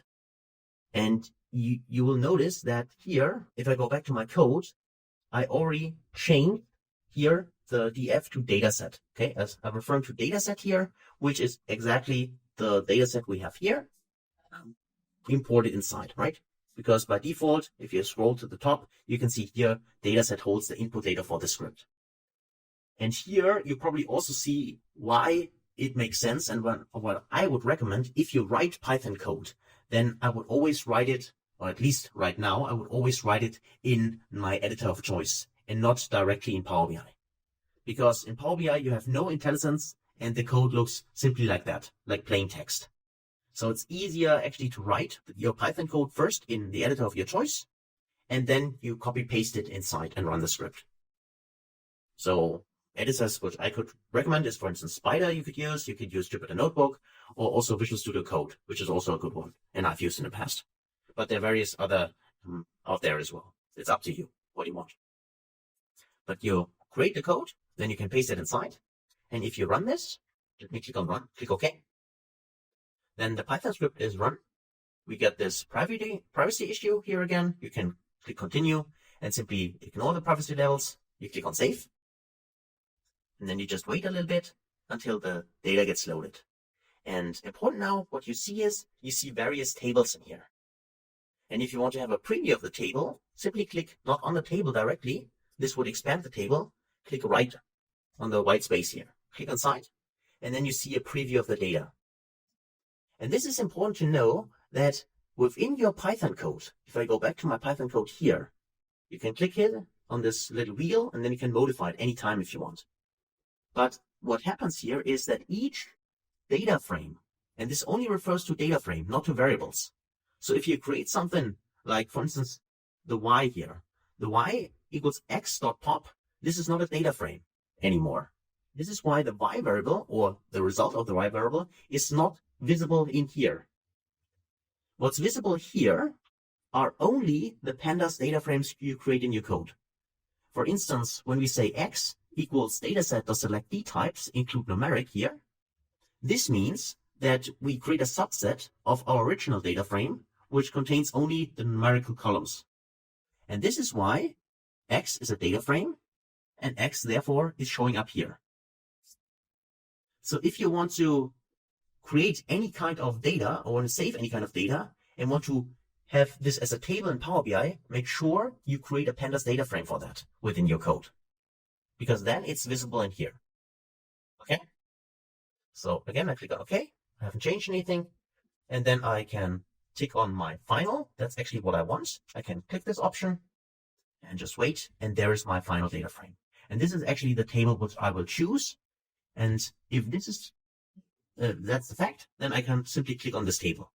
And as soon as I click on this table, then all the other tables get removed. And I only keep this specific table in here. Now, what if you create various data frames within your code and you want to keep several of them, not only one table? Because you don't want to combine all of them, right? They might have different kinds of information and you don't want to stack them. You only want to have specific tables. Then what you could do is you could right click on the specific query you have. And there's a way to reference the query. There's also duplicate, but also reference. And I would go with reference, because reference means that if your original query changes, you modify the code inside here, then the reference would also modify the code, because it's only referencing the original one. If you duplicate the query, then those two queries will not be linked anymore. Okay, that's a difference. But if I would say I'd like to have two tables from here, and they are separate, I don't want to merge them in any way, simply go to reference here. Then you have a second customer churn with all the tables. And then you could, for instance, tick any other kind of table in here. And then it works with the default behavior in Power BI. You have simply two tables with different kind of information. But the second one is a reference of the first one. Okay? So just in case that's of interest to you. For me, that's not. So that is why I right click here and say delete again, because I don't need it. But I just wanted to mention that here. What I want is I want my final results. So I click on this table, final, and then I just expand the table, and here's the data. So we can see index, age, total purchases, and so on, and also the prediction made by our model, and then the company name. And then you can do a few additional transformations if you want, Or you say, we're good to go, and say, I go to home, go to close and apply, tick this option, and then we wait until the data gets loaded into the Power BI report. And here we go. Just seconds until data is available. And there it is, customer loaded, and the table is available for us. And now we can do any kind of visualization. So we could go say, I'd like to see let's say the total purchases. And I also like to see maybe the age. Take this option here as well. And I don't want to see a bar. Instead, what I want to see a scatter chart as an example. I can make this bigger, and then I can see here only one dot because currently the data is aggregated. But let's say I'd like to see this for each customer company. So I can drag my customer company into the detail section here. Then I have simply all those inside. And then I could go with my prediction to remember which customers will churn and use the prediction and drag this, for instance, in the legend. And if I do that, then I can see the data points here in the prediction 0 and 1. And I can see all my customers and also highlighted in the scatter plot which of those customers might churn predicted by our model. Okay. So that's it. That's how that works. Actually, that was a case study for applying machine learning. And as I said, you can make this as complex as you want. You can dive deeper into scikit-learn. You can train, you can tune your hyperparameters using grid search or random search. You can apply neural networks. You can use TensorFlow or Python if you want, and also do those use those models inside Power BI. Just make sure that all the libraries you use, you need to import or install them first here in your specific environment. Okay. But that's it actually for this video. So hopefully that little case study was helpful to you. And thanks a lot for watching. As always, wish you all the best and hopefully see you in the next video. Until then, best guys.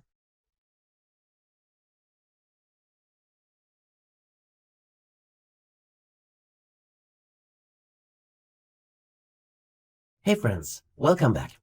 Now, in the last couple of videos, we learned how to set up Python, an environment, also how to use Python in 3 different ways.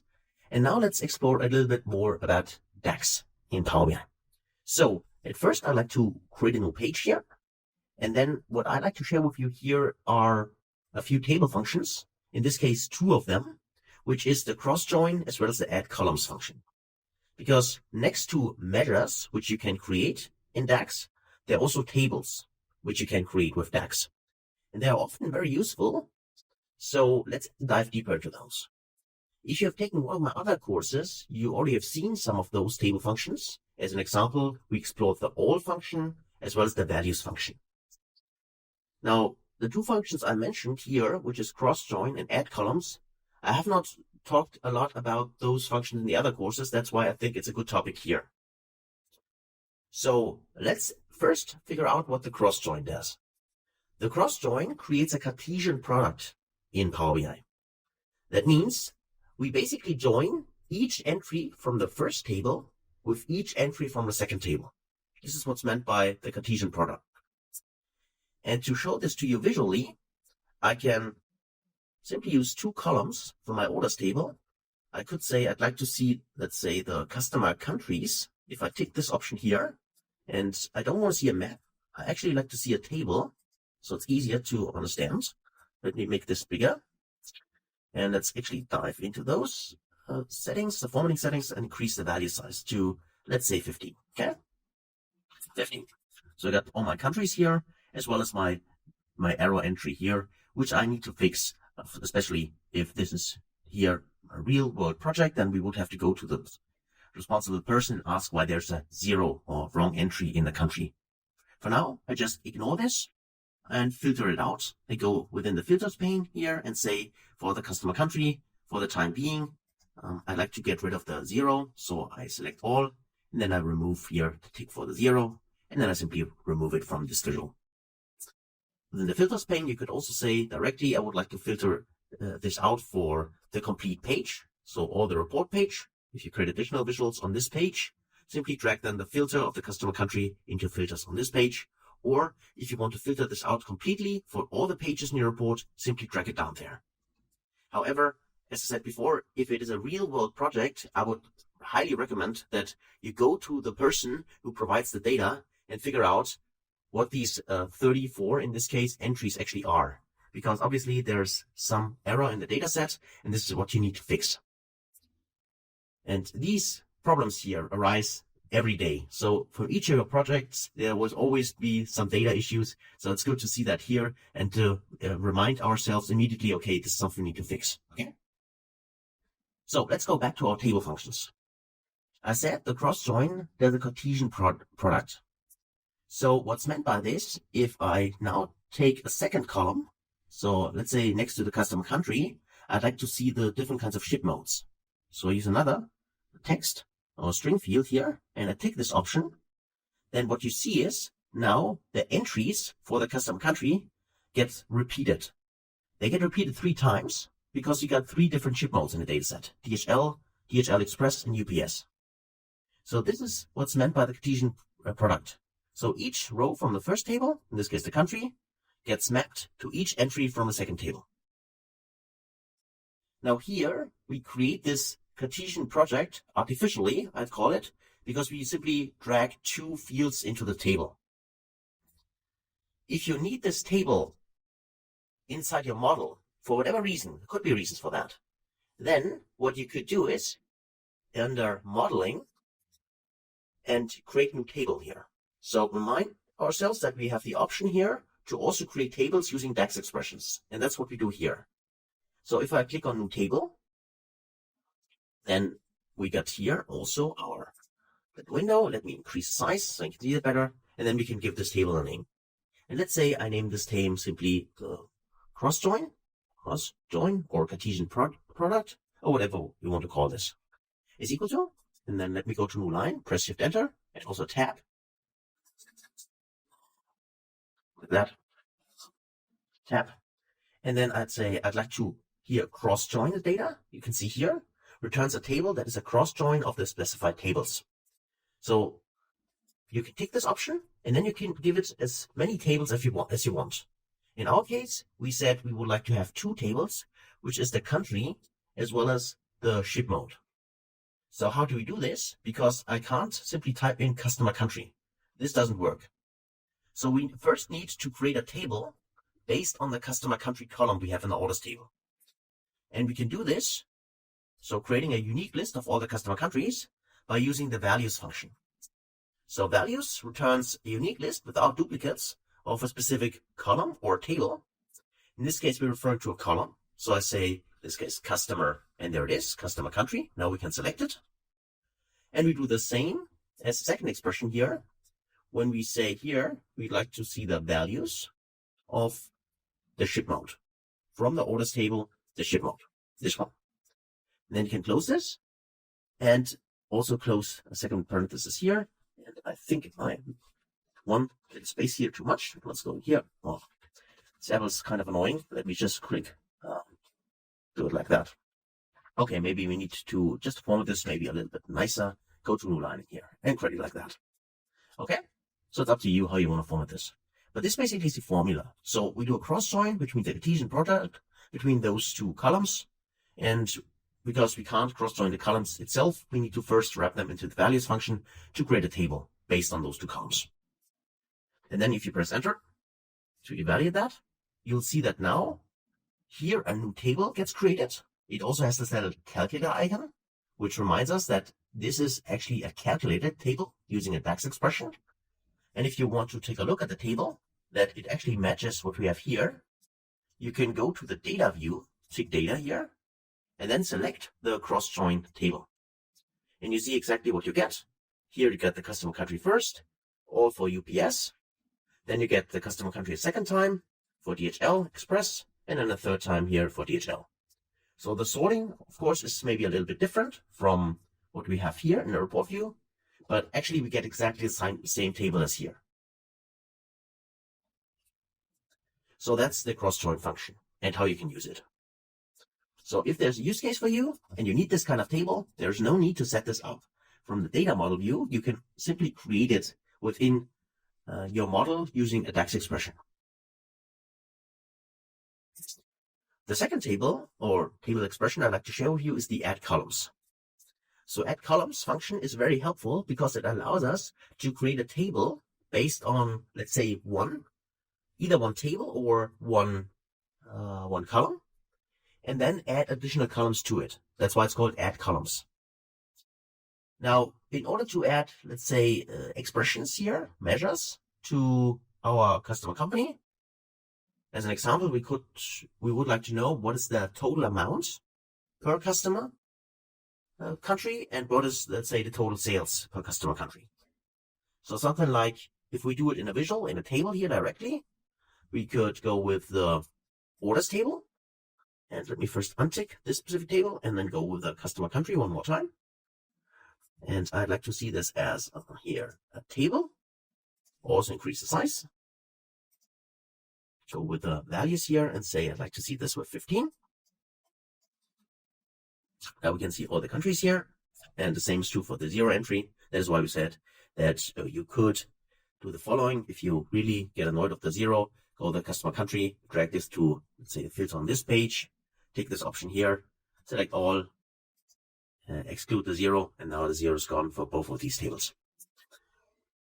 And what we like to do here, we'd like to see the sales figures. So we can take the sales, and we would see the sales, and we could also take here the, let's say, the amount. I said I take the amount, and I get also the amount for each country. Then the format is really nice here, but that's basically the table structure which we require.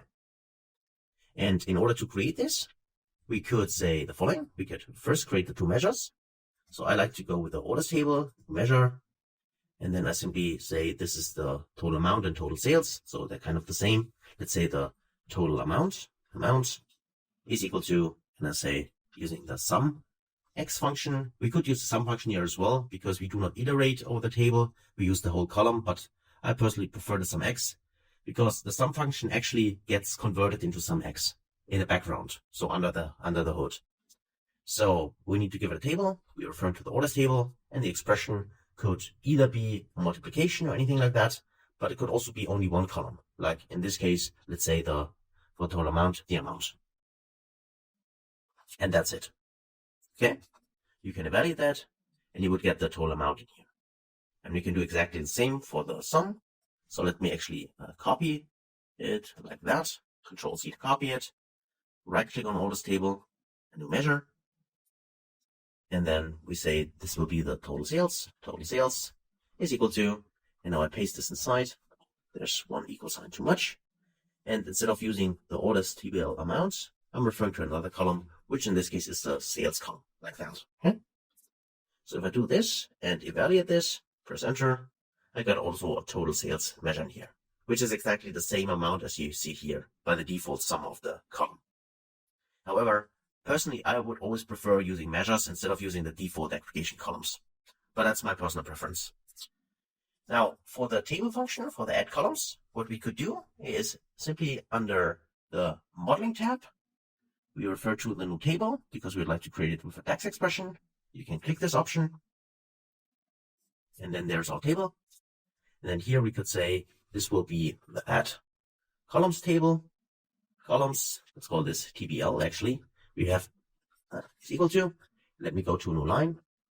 Don't refer to the Apple table here, new line. And then I'm using here the values. So the values here, now I need to give it a pause. First, I select the add columns, of course.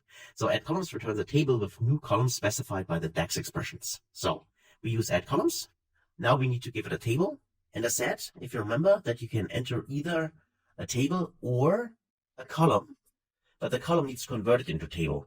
This is what you can see here, because the first argument needs to be a table. But we know that we can convert any column into a table using the values function. So you could say values, then you give it a column name or a table name. In this case, we refer to the customer country. One more time, like that. And then we can specify here names and then the expression we would like to have. And this is the reason why I created this total amount as well as total sales, because I could say, I'd like to see the amount. This is the name of the column. And then you can give it the expression, which will be the total amount, like that. And then you can do this for the other column as well. So I could say actually, maybe like that. If I put it on here, shift enter, to go to new line, and then I'll select the credit here, Shift Enter, go to new line, and here let's say Shift Enter one more time, and the last one will be the sales in quotes is equal to, that's the name of the column, and the expression will be the total sales. Okay, and then I close this here, and I'm basically done with that. So you can add as many columns as you want, but what happens actually is we get a unique list of the customer countries, and we add 2 additional columns, which are called amount and sales. And within these columns is the total amount for each customer country, as well as the total sales figure for each customer country. And we store this as a table. So if you press enter and evaluate the table, you will see that there's an add columns TBL table. And if you would like to have a look what this table looks like, I would always go to the data view here, click this option, and then choose the add columns here, add columns table. And then you would see here, you got the customer country, a unique list of customer countries. You can see the amount for each country. And in the third column, you can see the sales number for each country. So I like to mention this add columns here because add columns is a function which is very often used also when it comes to creating virtual tables. So virtual tables means that you create a table within a DAX expression as a measure. So let's say you want to create a specific measure and you want to evaluate this measure within a specific table. Then it could be the case that you create a virtual table like this one here with the add columns function and store it in a variable. And you return then a specific DAX expression, which only returns a value. So I'm referring to measures here, not tables. But within the calculation of measures, so DAX measures, you often use tables. And the add columns function is one function which is very often used. And it's quite easy to use, and now you know how to do it. So you're referring to a table, and you add all the columns you want, where you use expressions you might have created. Okay? So that's it for this video. In case there are any questions regarding those 2 functions, or also the values and all function, let me know. Otherwise, thanks a lot for watching, and I hopefully see you in the next video. Until then, thanks guys.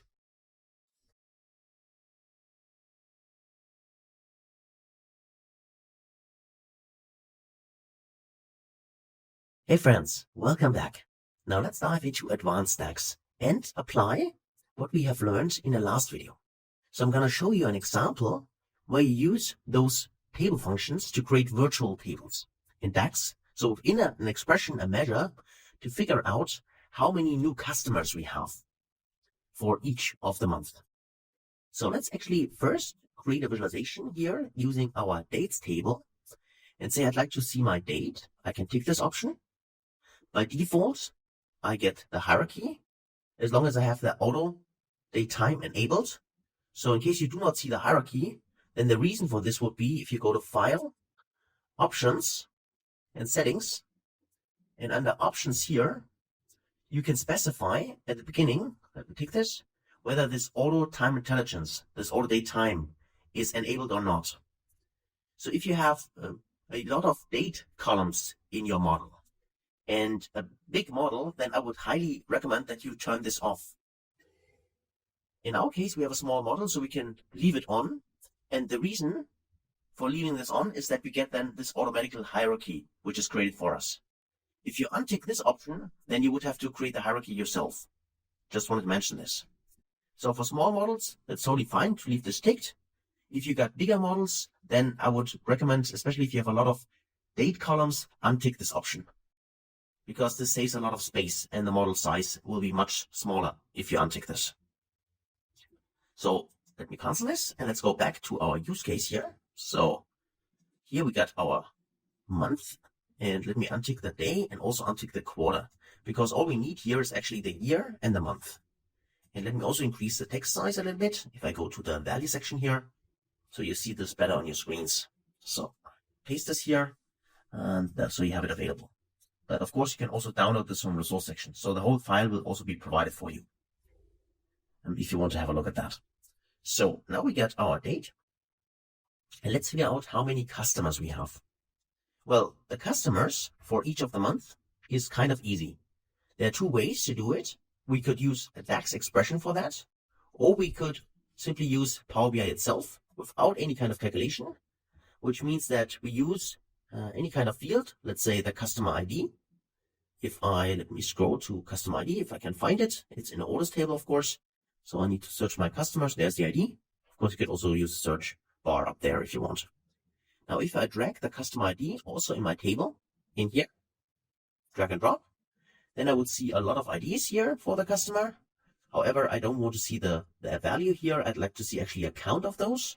So you can go to the customer ID here, to the little drop-down arrow here. If you tick this, you can see that you can count here.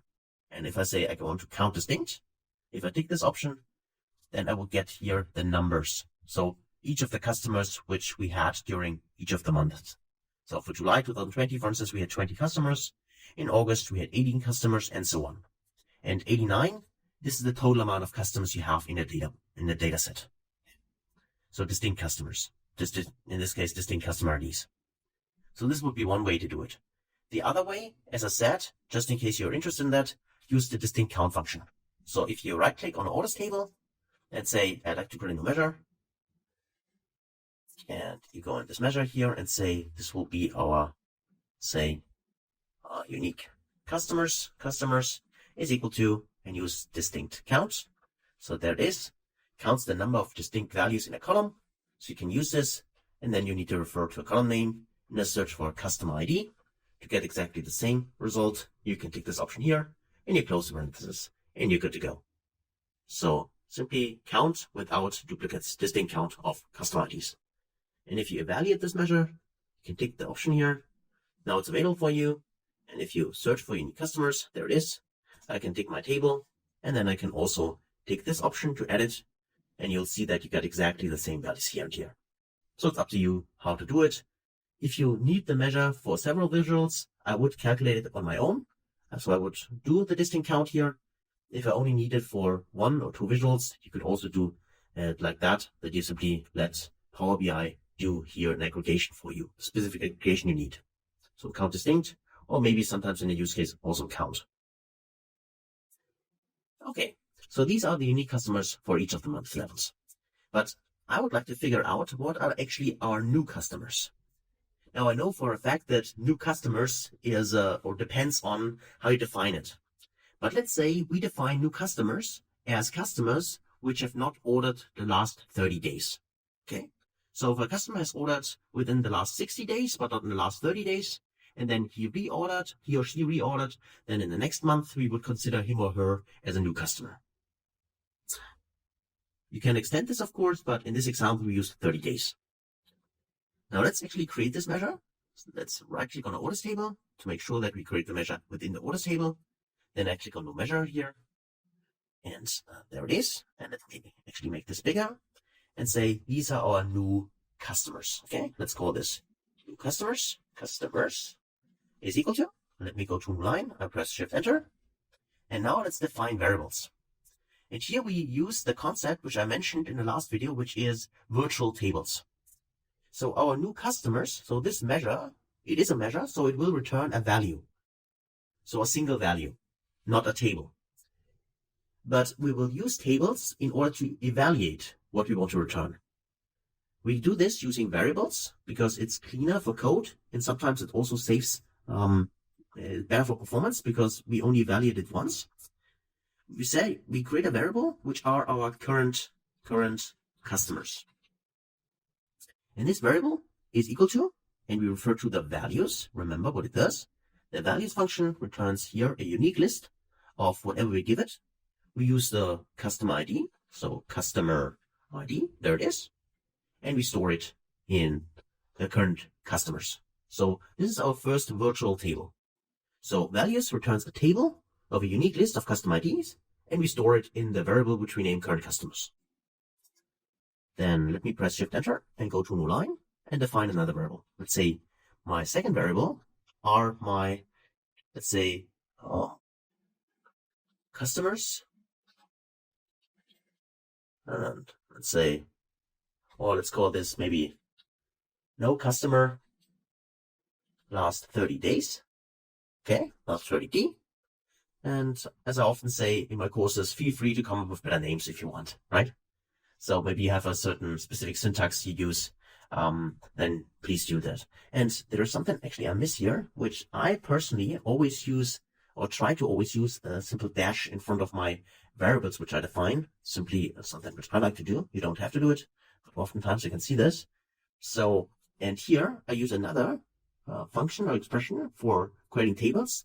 And I like to use something which we have not used so far, which is the calculate table function. So calculate table is also kind of similar to calculate, but calculate table evaluates tables in a modified context. Calculate, on the other hand, evaluates expressions in a modified context. So calculate table here also creates a new table for us, which will be a virtual table, because the table itself, also the same as the customer ID, the unique list here. So both of these tables are only available within the new customers. So within these expressions, they are not available for any other kind of expression, and they're also not visible here in the field list, right? They only exist here virtually when this measure is evaluated. So calculate table, and what we want to do is we want to use also the values function. So let's go with values. Values here. It's our unique list of our customer ID. So this will return, of course, exactly the same as we have in the current customers, so above. However, we can use here a modified context. In this context, we use the filter function. So filter allows us to create a table which is filtered by the filter expression. So we say we want to use the complete dates table. That is why I use all function. So all allows us to remove any kind of filters which may come from the visual. And here we have filters for the date because, as you see here, for each row entry here in the visual, we have a filter context, which is a specific date, like September 2019. So a month and a year level. This is the filter context. And we want to get rid of this context. And that's why we make sure that when we evaluate this unique list of custom IDs, we first remove any kind of filters which might have been applied using the all function. Then the filter itself is on the dates TBL, so on our dates table. And then we can here modify the filter context. So we would like to make sure that the dates TBL date, so the specific date itself, the continuous date range, should be greater than the minimum of the dates table date. Here we go, this one. And that this same, let me close this here, minus 30, or should be greater than minus 30, yes. And the double ampersand to create a second condition, we make sure that the date itself from the dates table, here this one, is less than the minimum of the dates table date. Here it is, this one. Then we can close this. Then we can close the filter function, and finally we can close the calculate table function. So this is a large measure here. Well, let's see whether we can format this a little bit. Maybe like that, filter all, and then here we also go to a new line, and it looks like that, maybe like that, okay?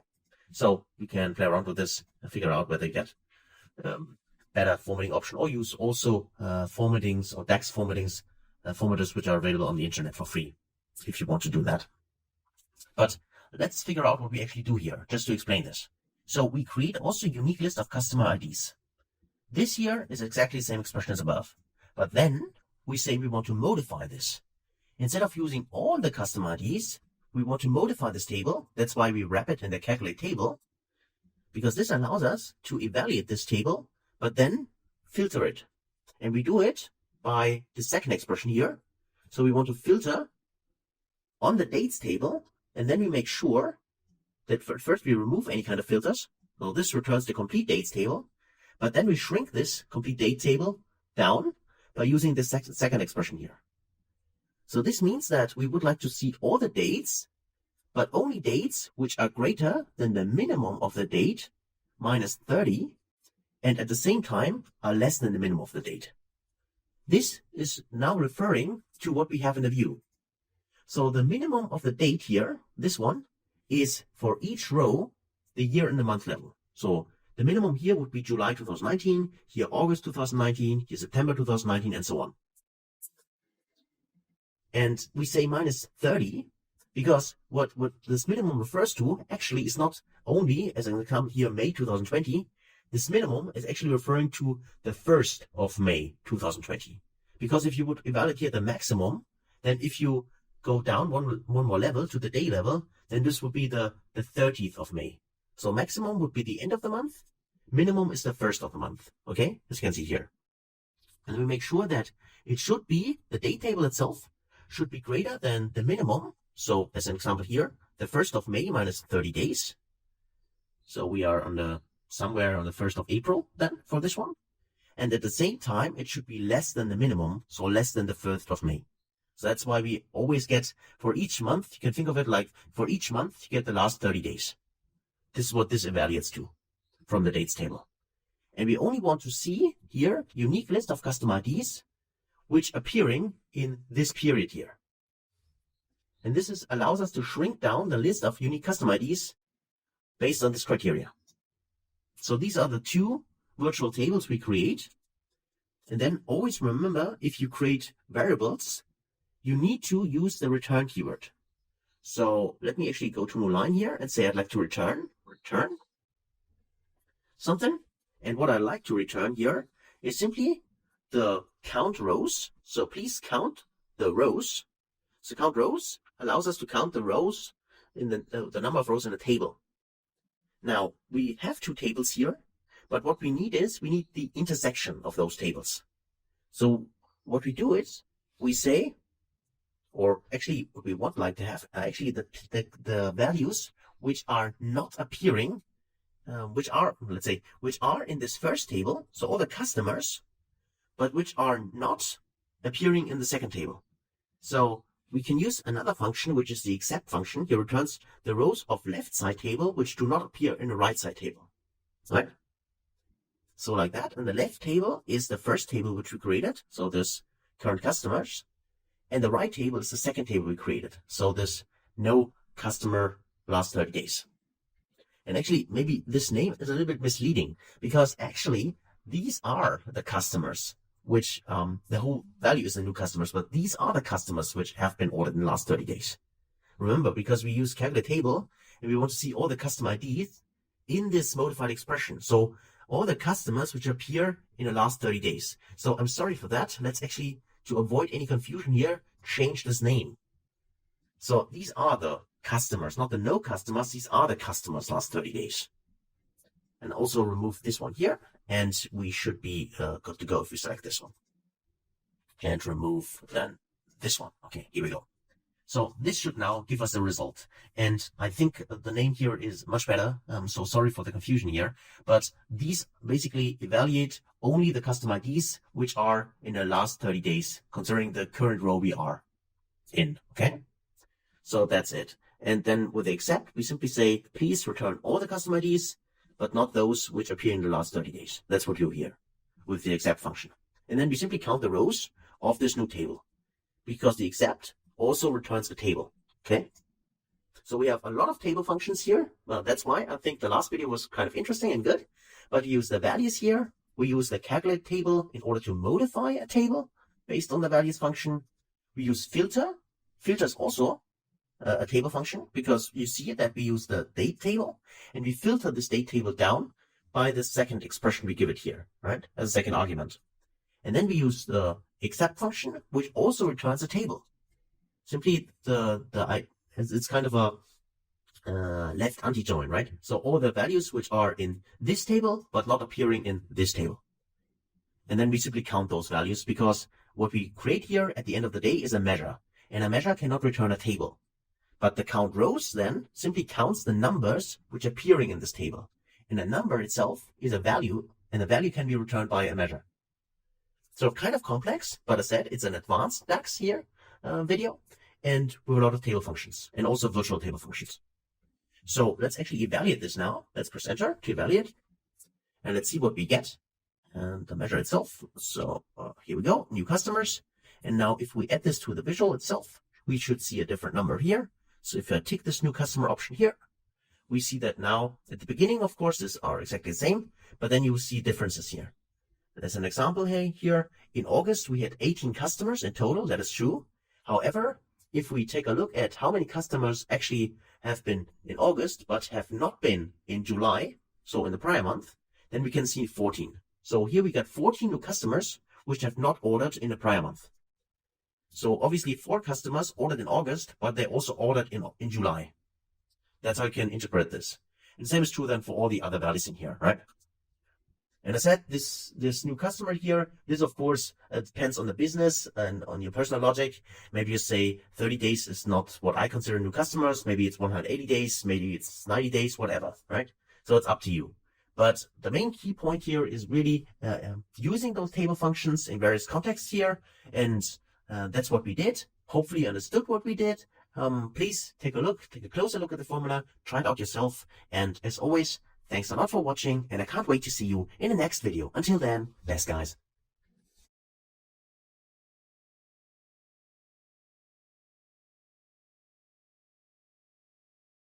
Hello and welcome back.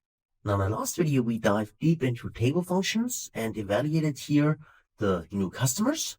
And here I'd like to show you a little extension of what we've done, because maybe you not only want to see how many customers are actually new, but you also want to know what is the amount of sales for the new customers.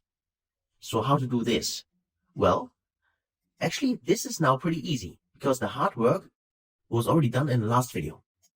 So all you need to do is you need to modify the formula you have created here for new customers.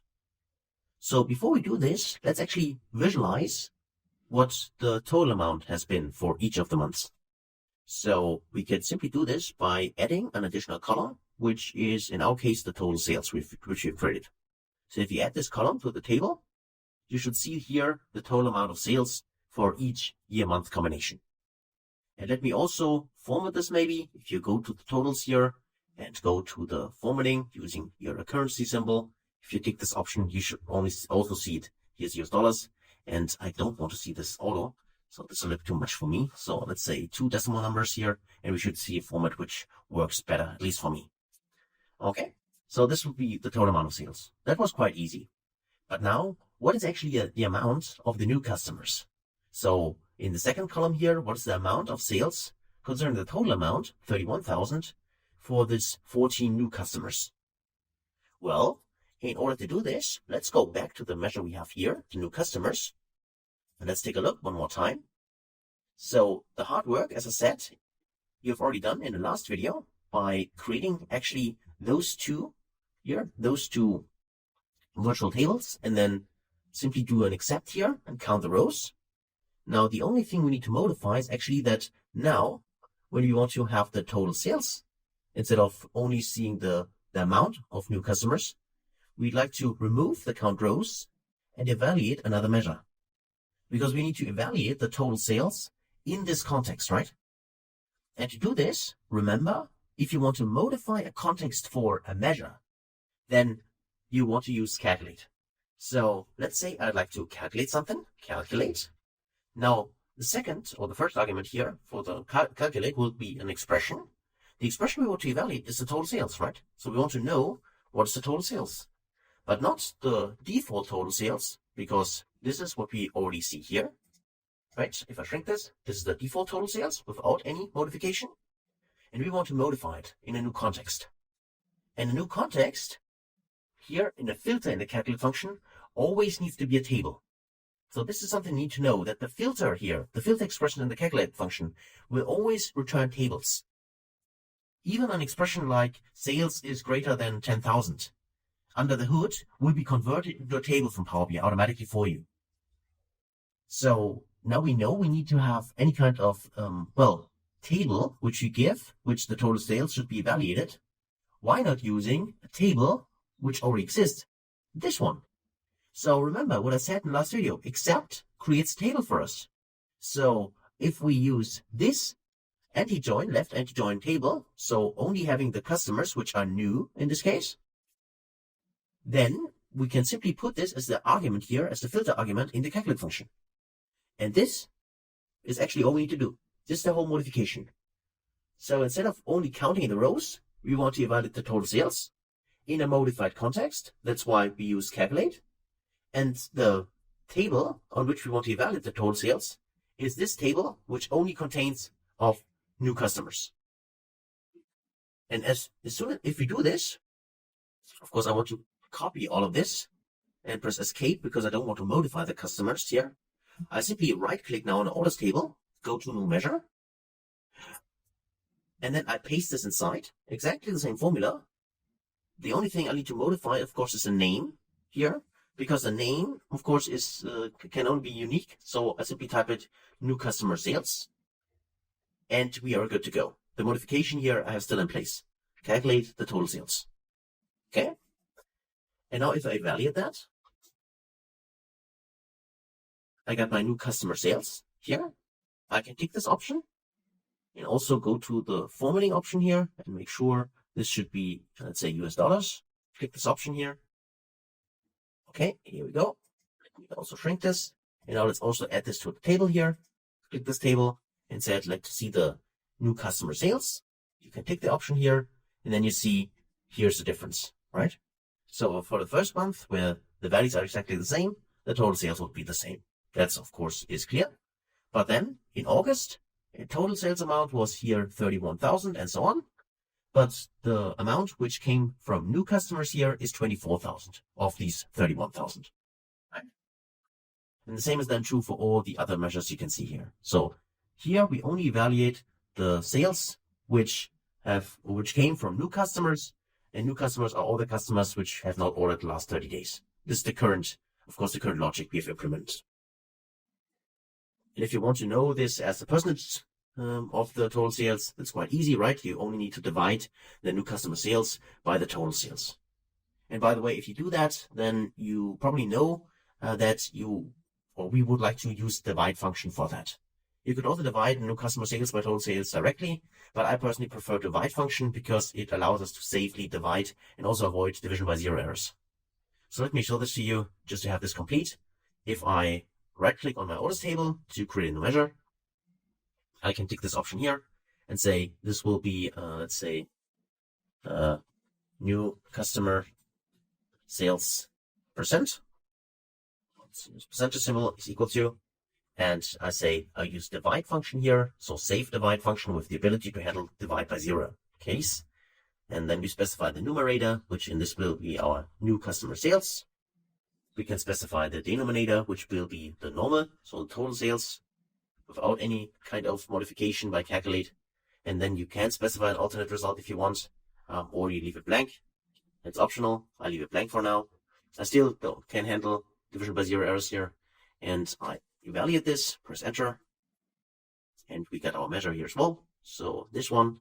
And then, of course, because it's a percentage symbol or percentage number, I tick the percentage symbol up here to make sure that this is formatted properly. And if I now also add this to the table, if I take this option here, I should also see the percentage numbers here. 100% here, of course, but then here, for instance, new customers, here contributed here 77.42% of the total sales amount in August, and so on. So you can see all the numbers in here, right? And yeah, that's it for the new customer sales. So you can see that by only slightly modifying our original formula, which we had here, and adding the calculate and total sales, you can then get also different kinds of insights from your data. Okay. And you can also, of course, evaluate this for other kinds of measures you have, like total profit, the amount you have sold, and so on, right? The formula syntax here is exactly the same. And if you want to choose different kinds of time periods, simply modify the 30 days here as an example, right? And yeah, that's it actually for this second advanced DAX expression. One last thing I'd like to do is I'd like to put everything in a measures table. You know the trick probably already if you have taken one of my other classes. But to keep my model, let's say, clean, I'd like to actually go to the insert option or the home option here and go to enter data. There it is, and create quickly my measures table. So I name this measures TBL. So measures TBL, and I have my dummy column in here. I click on load. So I'll go through this a little bit faster because I assume that you all know how the trick works. So actually, let's apply this. And then we get a new table. We shrink this down here and also shrink the orders table here. There's the measure table. And then we want to add all the measures we have from the orders table, because currently all the measures are in the orders table. We would like to add them to the measures table. And to do this as simple as possible and not manually for each of those, we go to the model view here. And then we can go to the orders table and select all the measures by simply clicking on a measure. I hold my control key to select them individually, or you hold the shift key to select several of them if they are below each other. And then there's also this one here, this one here, and this one here. So I've selected my 6 measures, and now to add them in one go into the measures table, you can simply drag and drop them on top of the measures table. And if you do that, then Power BI will do its magic and adds all those into the measures table. And the final thing is get rid of this dummy column. We only need this column in order to create the table itself. So you can click on the 3 dots here and say, I'd like to delete the model. Delete. Yes, I'd like to delete it. And as soon as you do this, now you see that the measure table here appears at the top with the little calculator icon. And then we can go back to the report view here, and we can see that now our model is clean and all the measures are here in the measures table. And by the way, also for the reports, you could later, of course, also click on this little eye icon here to hide this table if you don't want to show this to other people, but also an option. And that's it. That's it for this video. So hopefully you enjoyed it. Thanks a lot for watching. And as always, hopefully see you in the next video. Until then, best guys.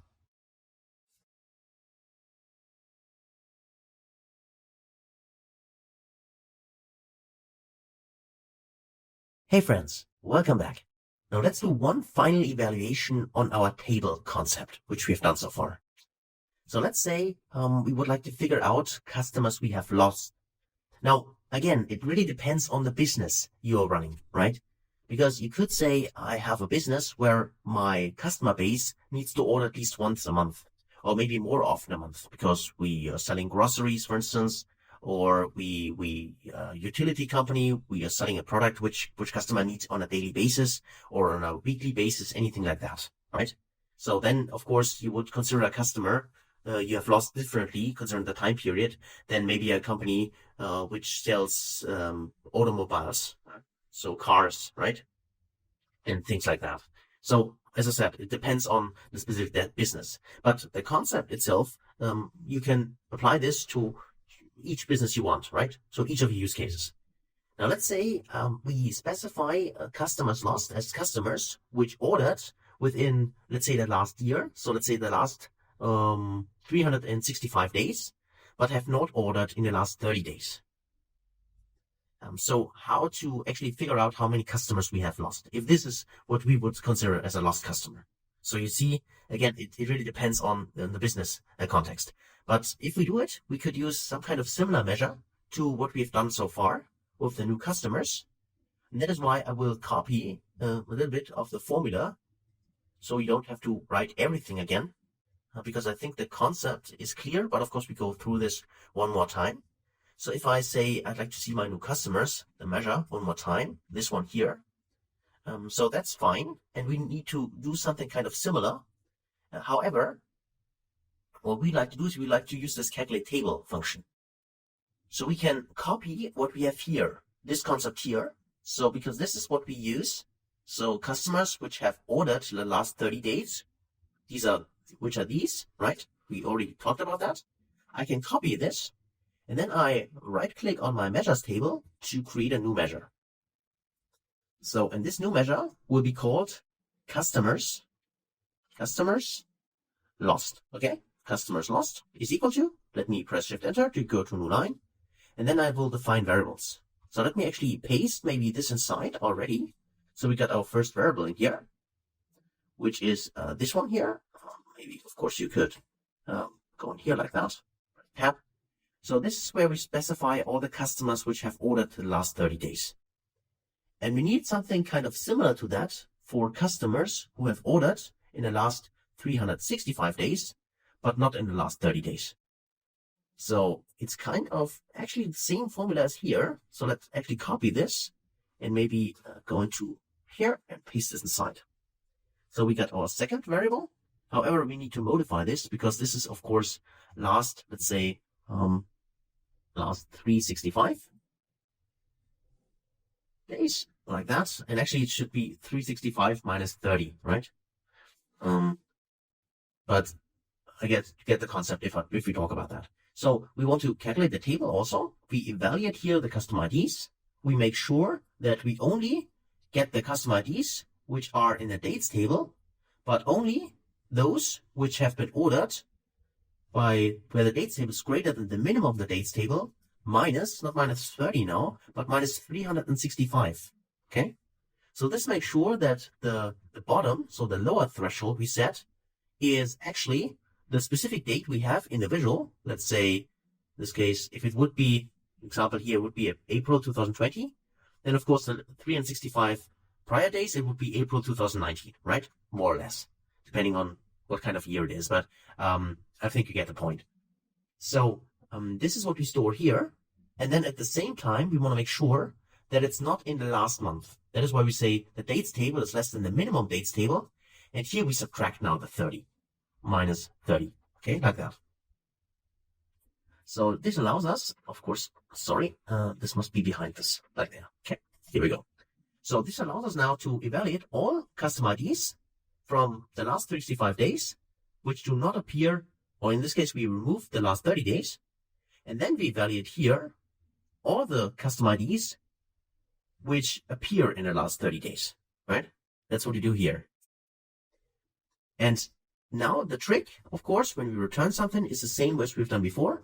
So we use the return keyword, return.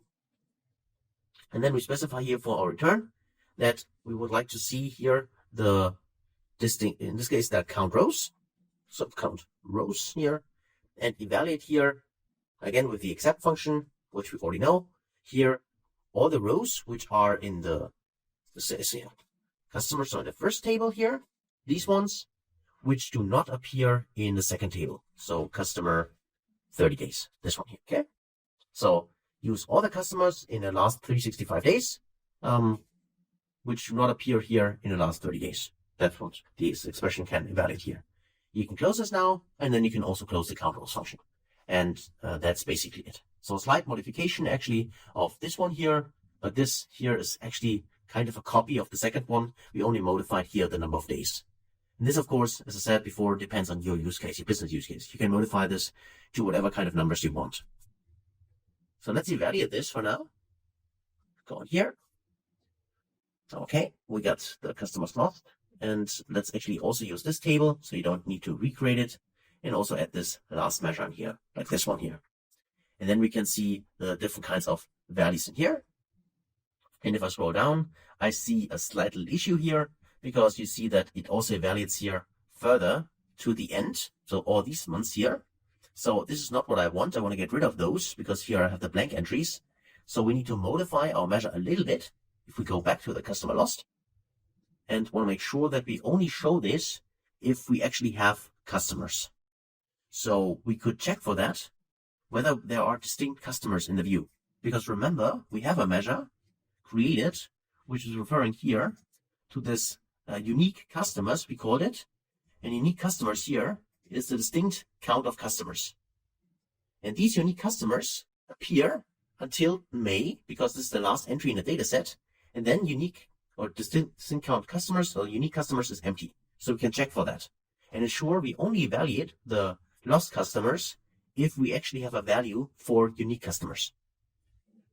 So let's do that. Let's go to the customer lost and make sure that this is what we want to return, but only if there is a measure or a value for distinct customers or unique customers, which we call it. So let's say if, in this case, the if function, then we check for is blank. And then the value for the is blank will be our unique customers. There we go. This one here. So if this is the case, then we don't want to show anything. That is why the result true will be blank. Blank. Otherwise, we would like to show what we have evaluated, the count rows, except, and so on. Like this, okay? And then, of course, we also need to close the if function here.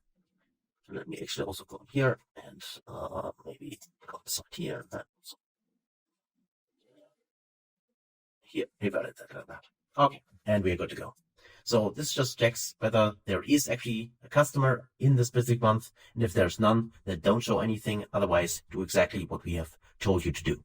So evaluate the lost customers. And if you press enter now to do this, let's go back. And now we should not see, as you can see here, our table ends really in May 2021, because it's the last month where I have actually data inside. And I don't see all these empty values, okay? So this would be a way to do that. And maybe finally one thing, we could also say, because these are lost customers and you want to evaluate this with a minus, let's say instead of showing 18 here, we'd like to see minus 18, then again, just modify this formula slightly in case you want. Say here, simply before the end of the if, you can multiply this. You can simply type in times -1 if you want to do that. And this shifts then from plus to minus. And now if we go here, you see that now you got -18, -24, and so on. Okay? And it depends how you want to visualize that. But yeah, that's it. That's then the customer lost. So the formula itself kind of similar to what we've done before. So you see that if you have set up your basic formula, you simply sometimes only need to modify it slightly and you get exactly the specific insight you want. And not really much work, but of course you need to know how to do it. So hopefully the whole concept about table functions and what we've done here, evaluating new customers, lost customers, and so on, was interesting to you.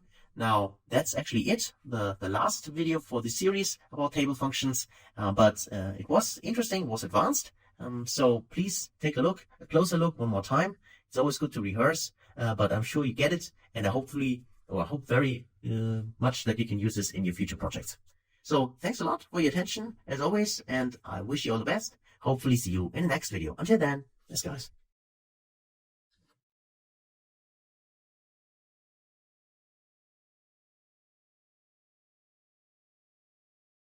Hey friends, welcome back. Now the final thing, of course, is we want to visualize. Remember, Power BI is a data visualization tool. That is why tables like this one are great to understand how something works. However, at the end of the day, of course, we want to visualize our findings because this will be much more appealing to the audience. And here, we'd like to do this dynamically and expand our table discussion a little bit and talk about disconnected tables. So far, we evaluated virtual tables. So remember, virtual tables are tables which are created within a measure, like we have done for the new customers as an example. If I take this option, these tables here, which we have created here and stored in variables, these are virtual tables. However, next to virtual tables, of course, we also have the option to create tables with DAX expressions. We have done this with add columns here, this function as an example, which create real tables, which are also visible here in a table, so in a field area. And the third one would be disconnected tables, which are also visible in the field area here, but are not evaluated based on DAX expressions, at least not necessarily. What I mean by this is, let me shrink this. Okay, here we go. And say, I'd like to create a new table, but based on a manual table, which will be disconnected from our model. So if I go to home and say I'd like to create a new table, let's say here, enter data, and call this here, let's call this table customer type table. So customer type, TBL. Of course, you can name this whatever you like. And then for this column here, I name this customer type. So double click here and say this will be customer type. And then for the values here, I say this will be new customer, or new customers. And let's say here lost customers, like that. Okay. These are the two entries we need. And that's basically it. There are no additional columns we need, only those two. So if we can load, we will create the table. And we will use this table to dynamically visualize the lost customers as well as the new customers. So what I mean by disconnected table concept is the following. All the measures we've created here are related to the orders table because they count customer ID and they also evaluate based on the dates table. And the dates table, if we go to the model view, of course, is linked, as you can see here, with a relationship to the orders table. So here, top to bottom, right? Let me maybe shrink this a little bit. So those two tables. The other table, which this one, not this one, I need to go to the side there. Sometimes a little bit hidden. So, but there is the customer. TBL, this table here, is a disconnected table. This means that the table itself is not connected to the orders table or to the data model itself here. So by default, if we select anything from it, nothing would happen with values or measures created based on the orders table, right? Because there's no connection. And these disconnected tables can still be used for evaluating a specific expression based on the model tables. And this is what we do now. So let's actually go to the report view and create the plus symbol here, a new page, and say this will be our dynamic visualization. So I'm going with the orders table. So I'm going with the dates here.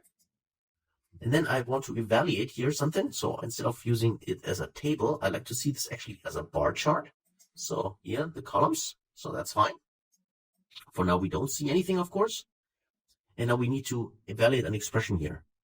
And instead of visualizing something like, let's say we could add the new customers here, I can take this option and I can go with a drill down here, expand to the hierarchy level, to the quarter, and also to the month level if I want, right? Like that. I could do that and I can see my data. However, this is static. And by static, I mean that it will always show here the new customers, right? So in order to get the lost customers also in the view, I would do this. I could do the following. I could go to customers lost and I can drag this also into the value section if I want, right? I could do that. And then I would also see customers lost in here. However, at first, I don't like this visualization here. It doesn't look too good to me. And still, it's not dynamic. Maybe I only want to see one of those at a time, but I still want to only use one visual. And this is where this disconnected table comes into play. And that's why we have created it.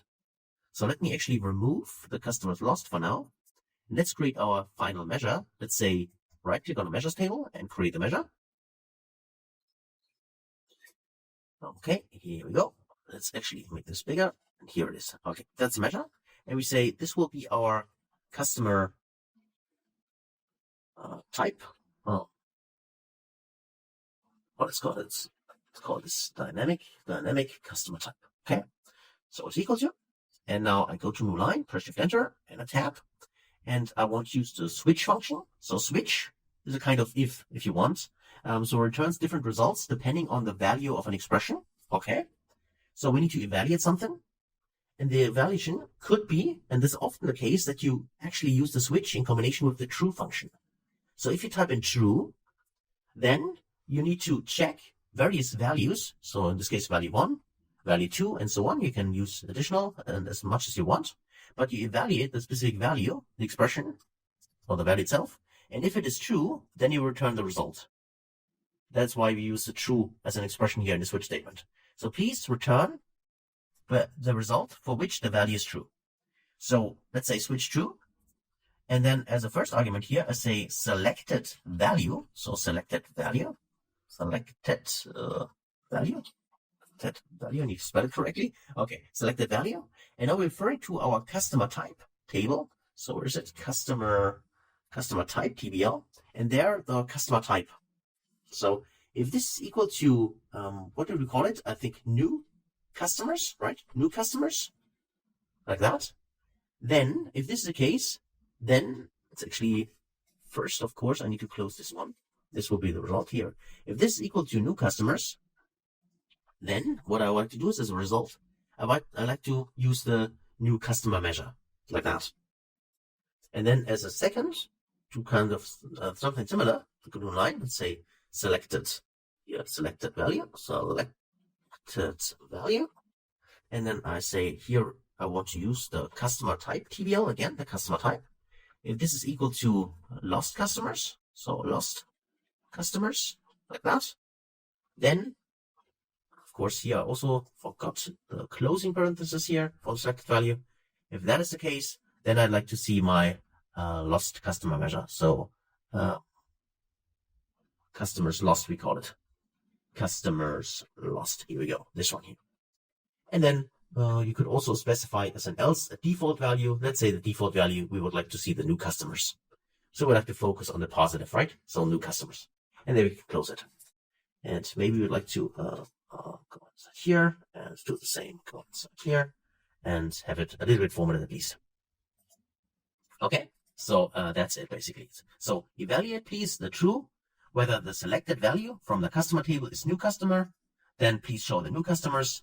If the selected value is lost customers, then please show the lost customers here. And by default, if nothing is selected, please show the new customers. Okay, so that's our measure. And let's actually evaluate that. And we get our measure. And of course, now we simply need to switch what we have inside. So instead of using the new customers, which is fixed, we go with our dynamic customer type. So let me actually use this and drag this into the values here. And let's actually, you can see this is the same value for now, because by default, it evaluates to the new customers. This is true. But now if we go with, let's say we'd like to see a slicer, and this slicer will now, based on our disconnected table, which is this customer type, you can tick this option here, and then just to maybe visualize this a little bit different here, I go on the general section for the slicer and change the orientation horizontally, because I personally prefer it this way. Let's make this smaller. So we now have got our lost customers and new customers, and maybe increase a few things here. Let's say here for here the slicer header we don't need, I think, but for the items, let's increase actually the size. So let's say 15 here. Let's make also the font color maybe dark, so we can see this better, hopefully. And of course, you can customize this further if you want. But for me now, that's fine. Okay, so I got my lost and my new customers. And now, of course, if we drag this maybe somewhere here, okay, and also add the labels here, so data labels, so we can also see the numbers here. This will be our new customers. And now if we click on the lost customers here, if we take this option here, now you see that the chart dynamically adjusts. And that's what I meant, right? So this chart will now show either the lost customers or the new customers based on the selection we made, right? Using this dynamic measure and our disconnected table, which we have in the model view, which is this one here, okay? So that's it actually for this video, and the final video now for the table functions. So hopefully you enjoyed it, the wrap up, and explore it yourself, try it out. As always, thanks a lot for watching, and I can't wait to see you in the next video. Until then, best guys.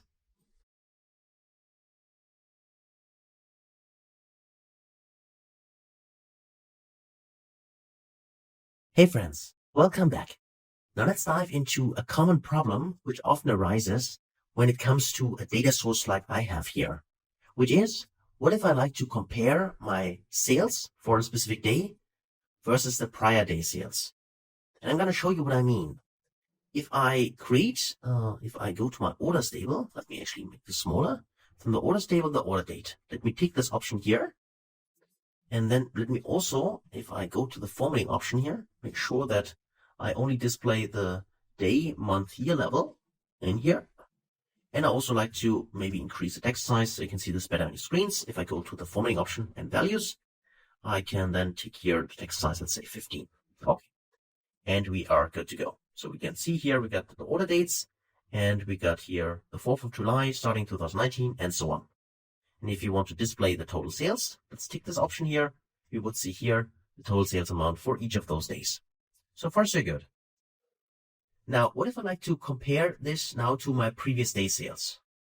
Now, the first issue, and this is the main problem here, is if you take a closer look, we have sales on the 4th, that's fine. On the 5th, that's also fine. So we can easily compare the 2,229 versus the 566. That's not an issue.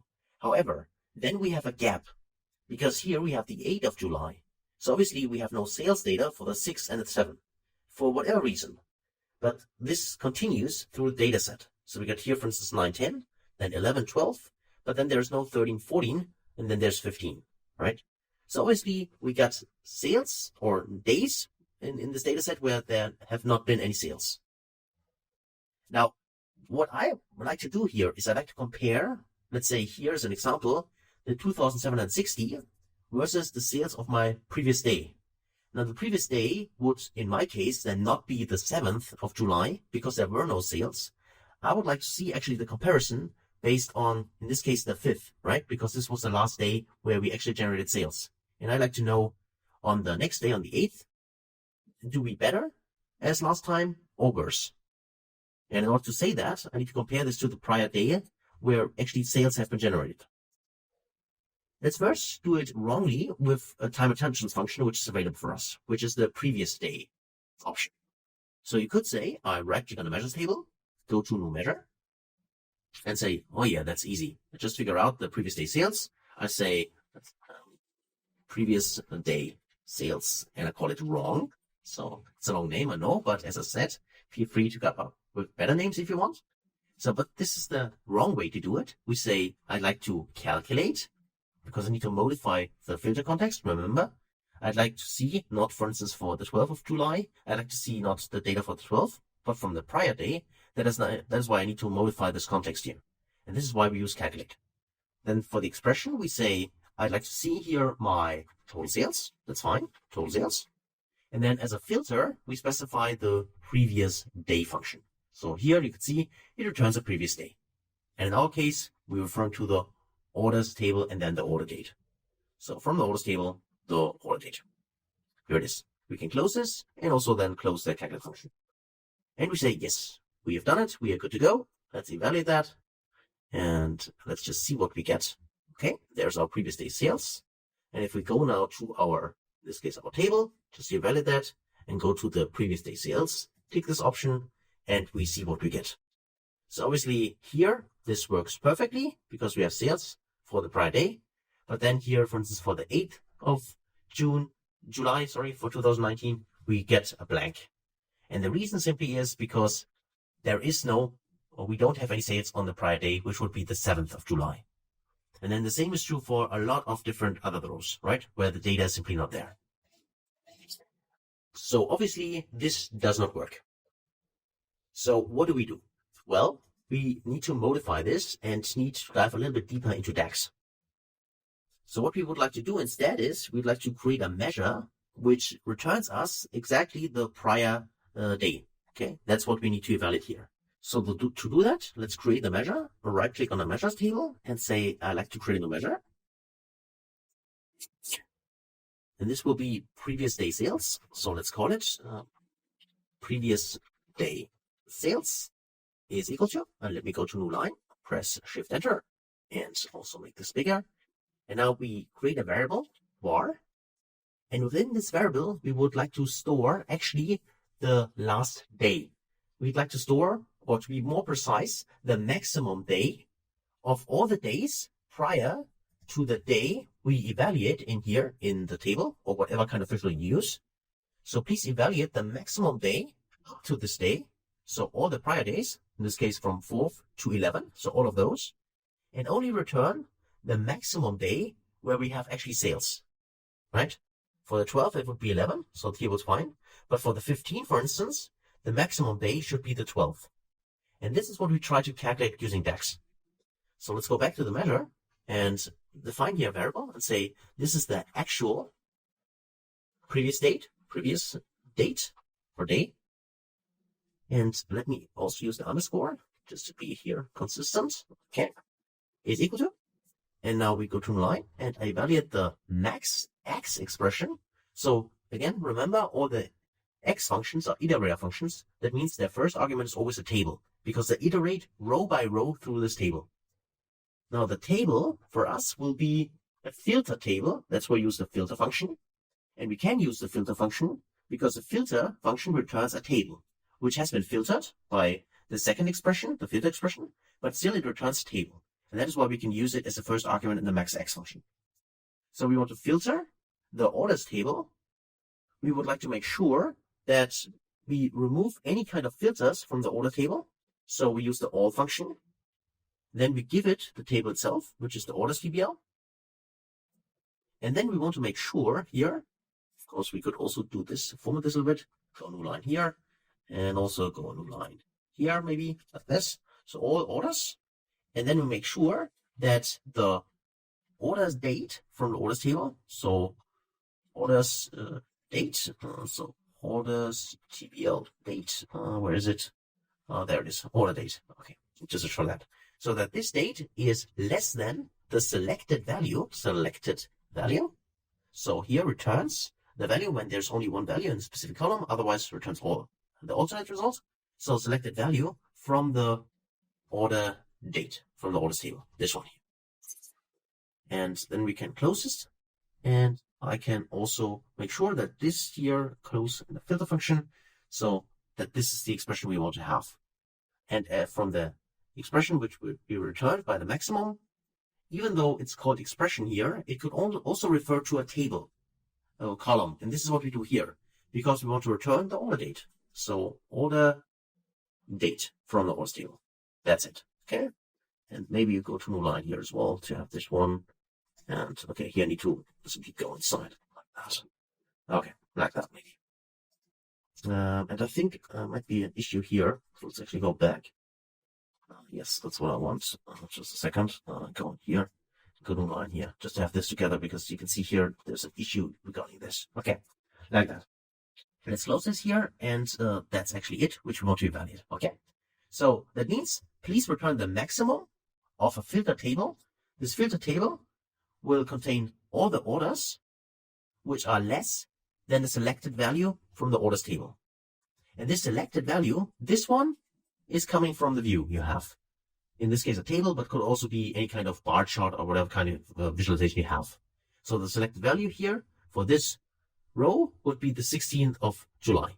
And we want to make sure that we would like to have the maximum up to this value, which in this case would be the 15th. Or for the 15th, it would not be the 14th, it would be the 12th. Okay, so that's what this variable stores, so the day itself.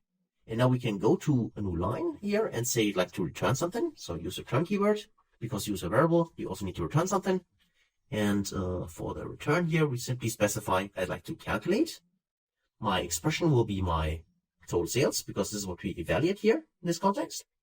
And we'll make sure that the orders table, orders TBL, the order date, TBL order date, down there, here you go, that this one is equal to the value which we have stored here, to the underscore actual previous date. And that's also just to format this going here, line, like that, okay? And that's basically it. So we simply store the maximum day where we actually have sales in here, in this variable, and then we validate the total sales for the specific date. So for the prior day of sales. And then press enter to evaluate that. And then we should get our previous day sales here. And now if we have a look, instead of using our previous day sales wrong, let's untick this option to remove it from the view. And let's go with the previous day sales and put in the right option here. And we can see that we got the values. And by the way, also in here, just to format this correctly. So make sure that we have this here as well. Take this option here and we see the same values here. But you see exactly what I mean. Here we get exactly the day, the prior day sales. But here for the 8th, now we compare the 2,700 to the 2,229, which is exactly the value from the 5th, not from the 7th. And we don't get a blank in here, for instance, right? And this is now much better for comparison, at least for the data set I have. And if I want to now compare those two, I can simply calculate the difference by simply subtracting those two measures, or I can calculate the percentage difference by dividing them. If you do that, please keep in mind, use the divide function as best practice, but you can do any kind of comparison now if you want. Okay? And yeah, that's it for this video. So hopefully that was helpful. If you have data like I have here, so you're dealing with data where you don't sell on every day for whatever reason, then this could be a problem you run into. And if so, now you know how to fix it. Okay? So that's it for this video. Thanks a lot for watching, and I can't wait to see you in the next video. Until then, best guys.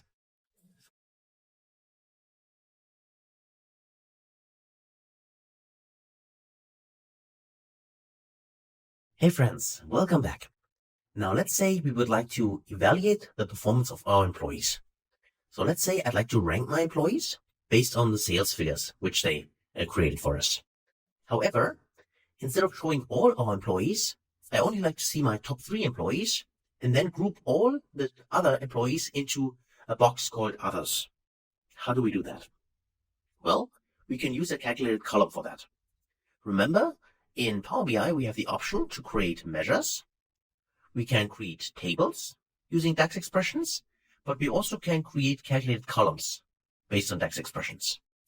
So I could go to my employees table and add an additional column based on an expression which I create using a DAX formula. The default behavior, if we go to the employee name, let's actually visualize that first, and then use from the measures table the total sales in here, would be that we see here our employee names. So from Aya to Tyrion. And if I go in the value section here, let's actually make the text size a little bit bigger, like 15. We can see all of them, right? And that's the default behavior, to see the sales for each of the employees, which we can of course rank if you want go in here, and then we can see that Sansa is actually currently our best employee considering sales. Now that's fine, but what I like to have here is, instead of showing the names for all of them, I'd only like to see Sansa, Tyrion, and Daenerys.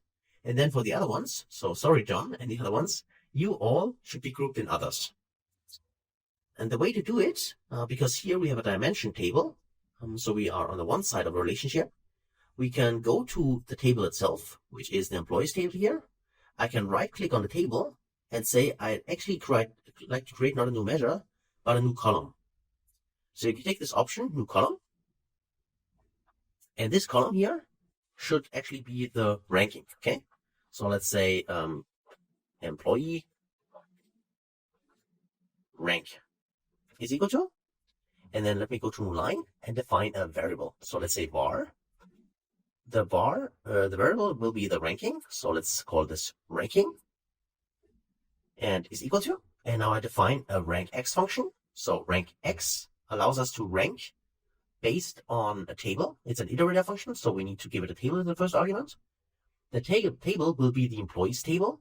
However, be aware that we are currently in the employees table, so we have context in here. And to remove any kind of context, we use the all function. So we say all the employees table. So remove any kind of filters we have. Then we want to rank based on the total sales. So we can refer to total sales. Here we go. And then we'll make sure that the ranking will be descending. So the total sales, the ranking here will be descending. So the value will be total sales. And then it should be from the order descending, like that. And let me close this now, because the ties, I skipped this, and that should be the ranking. Let me actually go to a new line maybe here, and evaluate like that. Okay, so we got this, and then we need to return something because we use a variable. So let's actually maybe go here like that, and we want to return something, and we make sure that as a return, we check with an if condition. So if the ranking we defined, if this ranking is less or equal to, in our case, 3, but you can modify this value if you want. So if this is less than 3, then I'd like to show actually the employee name. So I can refer to the name here, the employee name, that's fine. And if this is not the case, then I'd like to see others.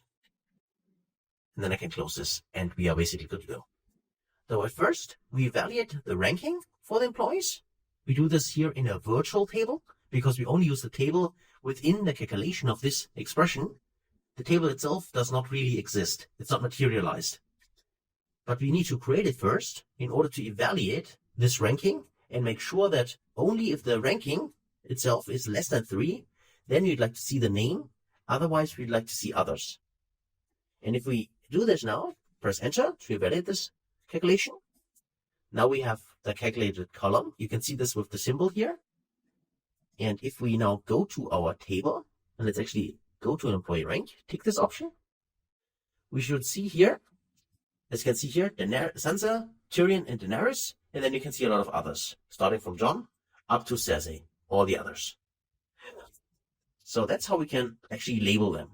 And of course, if we go back to the option here, and use the employee rank, drag this on top here, so before the totals, and then actually remove the employee name we have here, then you aggregate the data. So let's actually remove the employee name, take this from the view, and now we have Sansa, Tyrion, and Daenerys, and then we have others. And of course, now you can create any kind of visualization you want. So if you want to see this as a bar chart, you can tick this option here, and then you would see them as bar charts here, right? Like that. And you can see here, Sansa is here, this value. Also maybe add a few labels, so data labels, and maybe increase the size a little bit. So let's say also 15 here, and then you can see the numbers in here. And maybe position inside end, and you can see them inside, right? So the visualization itself does not really matter from this point.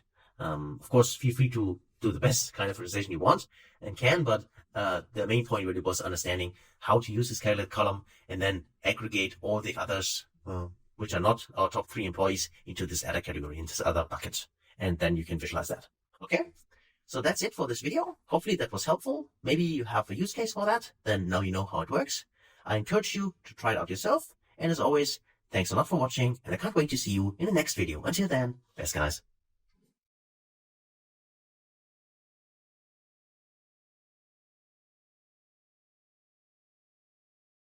Hey friends, welcome back. Now let's dive into another very interesting topic, which is important if you want to deliver a great report experience for your audience, which is the so-called cascading filters. And let me show you the problem, and then let's dive into the solution. At first, let me click on a new page, and let's visualize something. Let's say I'd like to see my customer countries. Go with the orders table, and using the customer countries, let's go with customer country. Here we go. And instead of seeing a map, I'd like to see this actually as a bar chart. So let's say here, using here, the columns, cluster columns here, and make this a little bigger, drag it down, then visualize, let's say, any kind of measure here. Let's say the amount which has been sold, right? Take this option, and then you see here the countries, and we can see here clearly the leaders here is United States and Germany, which we sell most of our products to, right? So far so good. And maybe let's do a few additional things here. Just turn on the data labels and also make sure that we filter out the little issue we have. So if we go to customer country here and take this option here and say we don't like to see the 0 in here. Okay, so far so good. Okay, so that's fine. Now let's say I'd like to filter this data. We can easily do this. I could say I have categories here. I can tick the categories and say I'd like to see this as not as a table, but as a slicer. Okay, so I can choose a slicer visual for that and have my categories as slicers. And let me maybe increase the size so you can see this better. Let's go to the item section here and say for text size, let's say 15. Okay, oh, something like 15. Okay, so we can see all the categories we have in the data set and we can use them as filter. And please feel free to adjust the filter the way you want it. Let me untick the header for now, and maybe you make it vertically. You can change the color, the font, and so on. So it's up to you. But the main behavior is the following. If I tick something, let's say cheese, I would see the data for cheese, right? If I tick my drinks, I would see the data for drinks. So you see that the visual itself adjusts automatically. And this is nothing new. This is not unusual. This is expected actually, right? Because we filter here from a table, in this case also from data, which comes from the same table. So if we go to the data view, and it's crucial to understand, both of these, let me just zoom in. Here, okay, here we go. So that was a little bit too much, I guess. Let me zoom out a little bit. Okay, a little bit more, like that. So we can see that the orders table here, this one, and we currently use the category, and we use it to filter the customer countries, right, and their amounts. And category and customer country are both coming from the orders table. So there is no issue. We can easily do that. Now let's say we also use here the suppliers for filter. So let's go back to the report view and say, I'd like to have another slicer. Let's go with the slicer option, click on the slicer, and say I'd like to see all the supplier names. So all our suppliers. I can go with supplier name, take this option, and I have all of them. And maybe I also like to increase the text size here so you can see that better in the screens. Go with the items and say I'd like to see this as 15. Okay, so far so good. Now there are a lot of suppliers, of course, in here. That's totally fine. But if I now filter, let's say the category, and say I'd like to see the data for cheese, click this option. Okay, and you see that the visual adjusts. Now I use another slicer here, which is the supplier name. And I say, okay, now I'd like to see data for cheese, but oh, there's a supplier which is called Eau Joyeux and so on. And I take this option, and what do I get? I get here blank visual. And this is exactly the problem, because this, of course, is not really customer friendly, right? This is not what our report consumers would like to see. In fact, from my experience, most often they hate something like that, because this is not really a good experience. Why is this actually happening? Well, the reason why this happens is quite simple. The reason is there is no combination of cheese and this supplier. So this supplier obviously doesn't provide cheese. And that is why if we filter both of them, so from these two visuals, there is nothing in here, right? Because this combination does not exist. And the reason or the problem is that these filters are currently not cascading. And cascading means that if you select, for instance, cheese from this visual, you would only like to see the suppliers which actually provide the category cheese. So obviously this provider is not doing that. So this provider should not be visible. The supplier should not be visible currently in the selection, as long as we have here cheese selected. I only like to see the supplier names which actually provided cheese as category. How to achieve this? Well, we need to go back to the model view first to understand why this happens. This happens because the order table, of course, is currently filtered from the one side, which means the suppliers table here, from the one to the many, filters the orders table.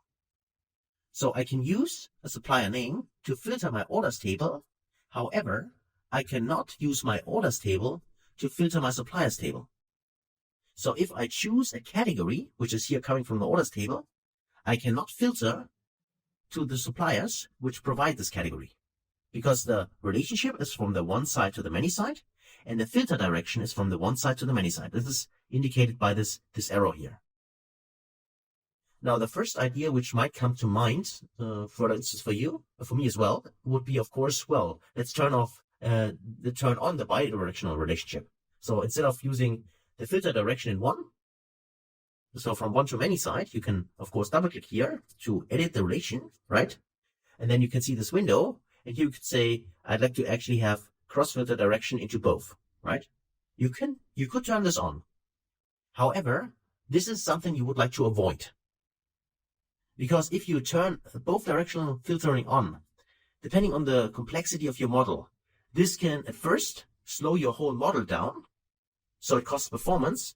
And the second issue might be that, as I said, if the model is quite complex, then this might lead to ambiguity in your model, which means that you get results from filtering which are completely wrong. They are messed up, because your model then has many ways to filter the data, because it can flow through many relationships to filter the specific data you currently use or visualize.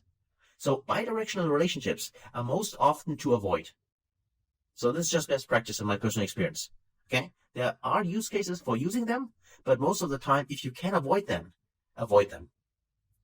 So, okay, long story short, this is not the way we would like to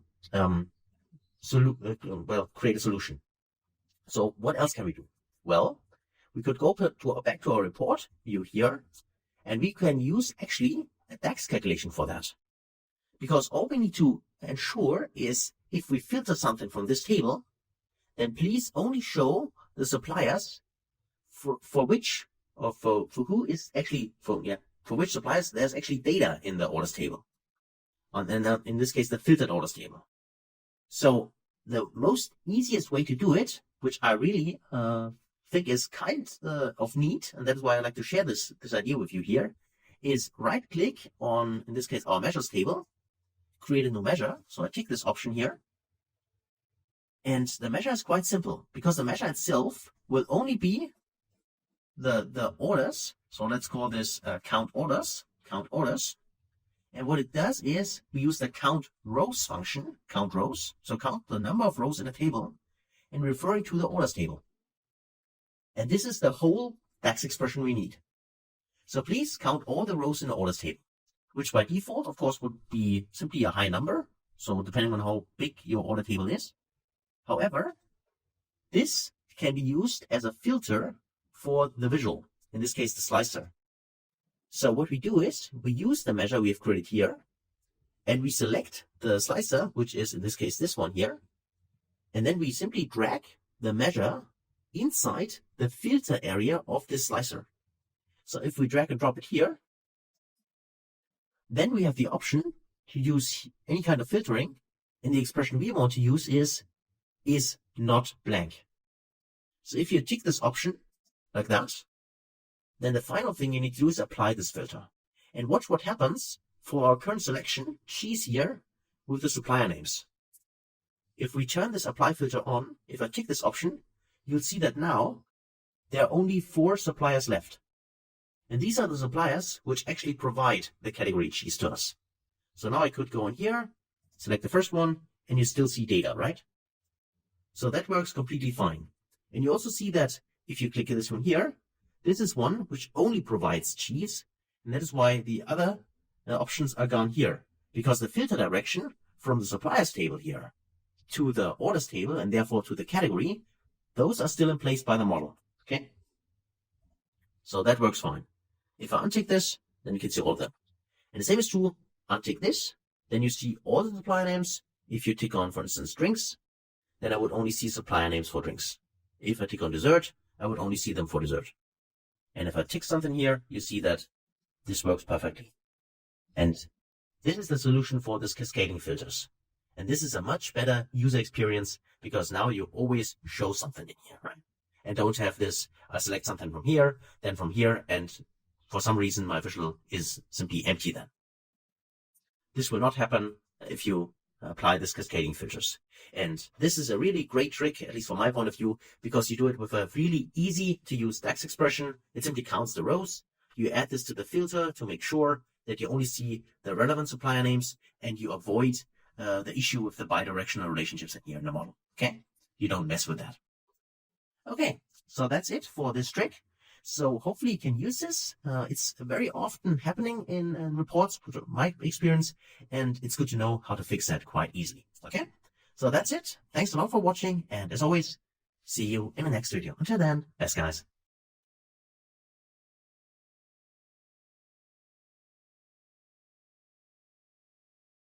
Hey friends, welcome back to this video. In this video, we want to find out how we can use ChatGPT in order to create or help us develop Power BI reports. Specifically, we want to use it in order to create DAX measures. So let's find out whether ChatGPT can help us. So at first, what I need is a Power BI file. And in this case, I'm using the Power BI Advanced Training File 2 from Power BI Masterclass. Beginners to advanced, but of course you can use any kind of file you want and try it out, of course, with your own Power BI project as well. So in here, I have various tables. The data is already imported, and I also have a few measures. And what I want is, for instance, I like to calculate total sales, but only those which have been achieved during the week. So I want to basically exclude sales from the weekend. So let's see whether ChatGPT can help us here. At first, I need to go to, let's say, where is it? My dates table in here, which is called dates TBL. Okay. And from there, I want to get my date column in here. So there it is. So that's the date column. And also maybe go in here and just make the values a little bit bigger. Just hopefully you can see that on your screens. So it should be big enough. But if not, of course, then feel free to get back to me and tell it to me. So also in this data or the view itself, I don't need the day and I also don't need the quarter. I only want to have the year and the month. That's fine. Okay. So here we go. So next I want to see a measure. And for this measure, let's go to the measures table here and let's take a look at the total sales, for instance. Here, total sales. And I can see here, these are the total sales for each month-year combination across my data set. So far, nothing new. Now let's actually go inside our data set here. And in my dates table, I have another column, which is called, in this case, day of week name and day of week. So if we go to the data view and take a look at the dates table, go in here, we see that the day of week are numbers for me. So which numbers between, in this case, 0 and 6. And here I can see the day of week name, which in my case is the German name, but for you, of course, would be the name in your local language. So what I can tell you here is that it starts from 0 on Monday and it ends at 6 on Sunday. So obviously the weeks or the weekends actually are 5 and 6 in my data set. Could be different for you. It really depends a little bit sometimes on the local settings. But for me, the 5 is Saturday and the 6 is Sunday. So I want to exclude actually 5 and 6, right? So to do that, let's actually first see whether that works with a basic data slicer. So let's go in here and say I want to use a slicer in here. So click somewhere on the blank canvas, click on slicer, and then choose here the day of week. In this case, I'm using day of week name. And here I can see all the week names. Again, apologize, these are in German, but hopefully you can get the point. That Saturday and Sunday, the last two ones here, these are actually the weekends. So if I go in here in the format visual and say I'd like to actually, for the slicer settings, They used to be on the ... but now Power BI or Microsoft has now put them here inside the formatting pane. We could specify what kind of style, and in the selection we could say I want to also see the select all here. So if I select everything, I can see the total sales exactly as they are. So far so good. If I now untick a Sunday and also untick Saturday, like that, here I would see that only the total sales which have been achieved during the week, okay, excluding the weekends. And I can see a total number here. And what we want now from ChatGPT is actually create the measure which delivers us exactly those results without filtering the data in here. The filter itself, like the day of week name, should be included in the measure we create. Okay. So before we do that, of course, you need to sign up for ChatGPT at OpenAI. You can do that for free. Just want to mention that. And then we can go inside the chat window here in the browser. And now we can see we get ChatGPT here, and we can use here can create our prompt here and figure out whether ChatGPT can create the DAX measures we need. Now, to do that, we need to be very specific, because what we basically want is we want a measure which we can use directly. Because sometimes, of course, ChatGPT might create for us a scaffold for the measure, and then we need to adjust it on our data set. This is true, but we want to be as precise as possible to get the best kind of measure, and in an optimal way, we could use the measure directly in our data set. To do this, we need to be very specific, as I said. So if we go to our Power BI file here, let's just see. We need to make sure, okay, we have actually a total sales measure. So the measure itself we would have is total sales, which we want to adjust, right? Then also we need to take a look at a closer look at the table names. So for instance, I have a dates table, which is called dates TBL in my case. Could be different for you, but for me it's dates TBL. And also I have an orders table. For instance, if I want to refer to this one, I would tell it that the orders table is called orders TBL. And in the dates table, the date column we need is the date here, or for instance, the day of week name, or actually the day of week, which are considering the numbers, right, from 0 to 6, is called day of week.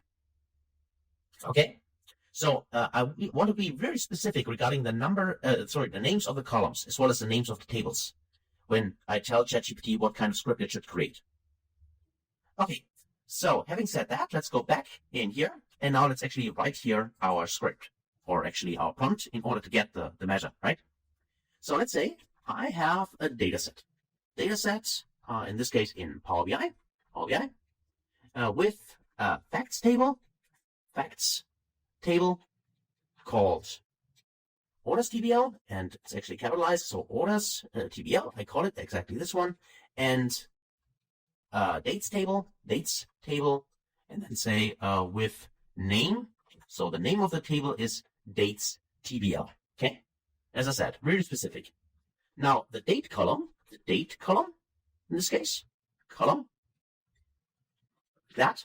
the date column is in the dates table, so in the dates TBL, is called date. So just in case I need to do some time intentions function, now ChatGPT would know about the date column.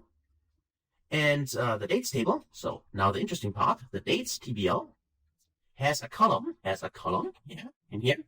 And this column is called day of week, and also I need to spell it correctly in here, where Saturday in my case is 5, and Sunday in my case is 6. Okay.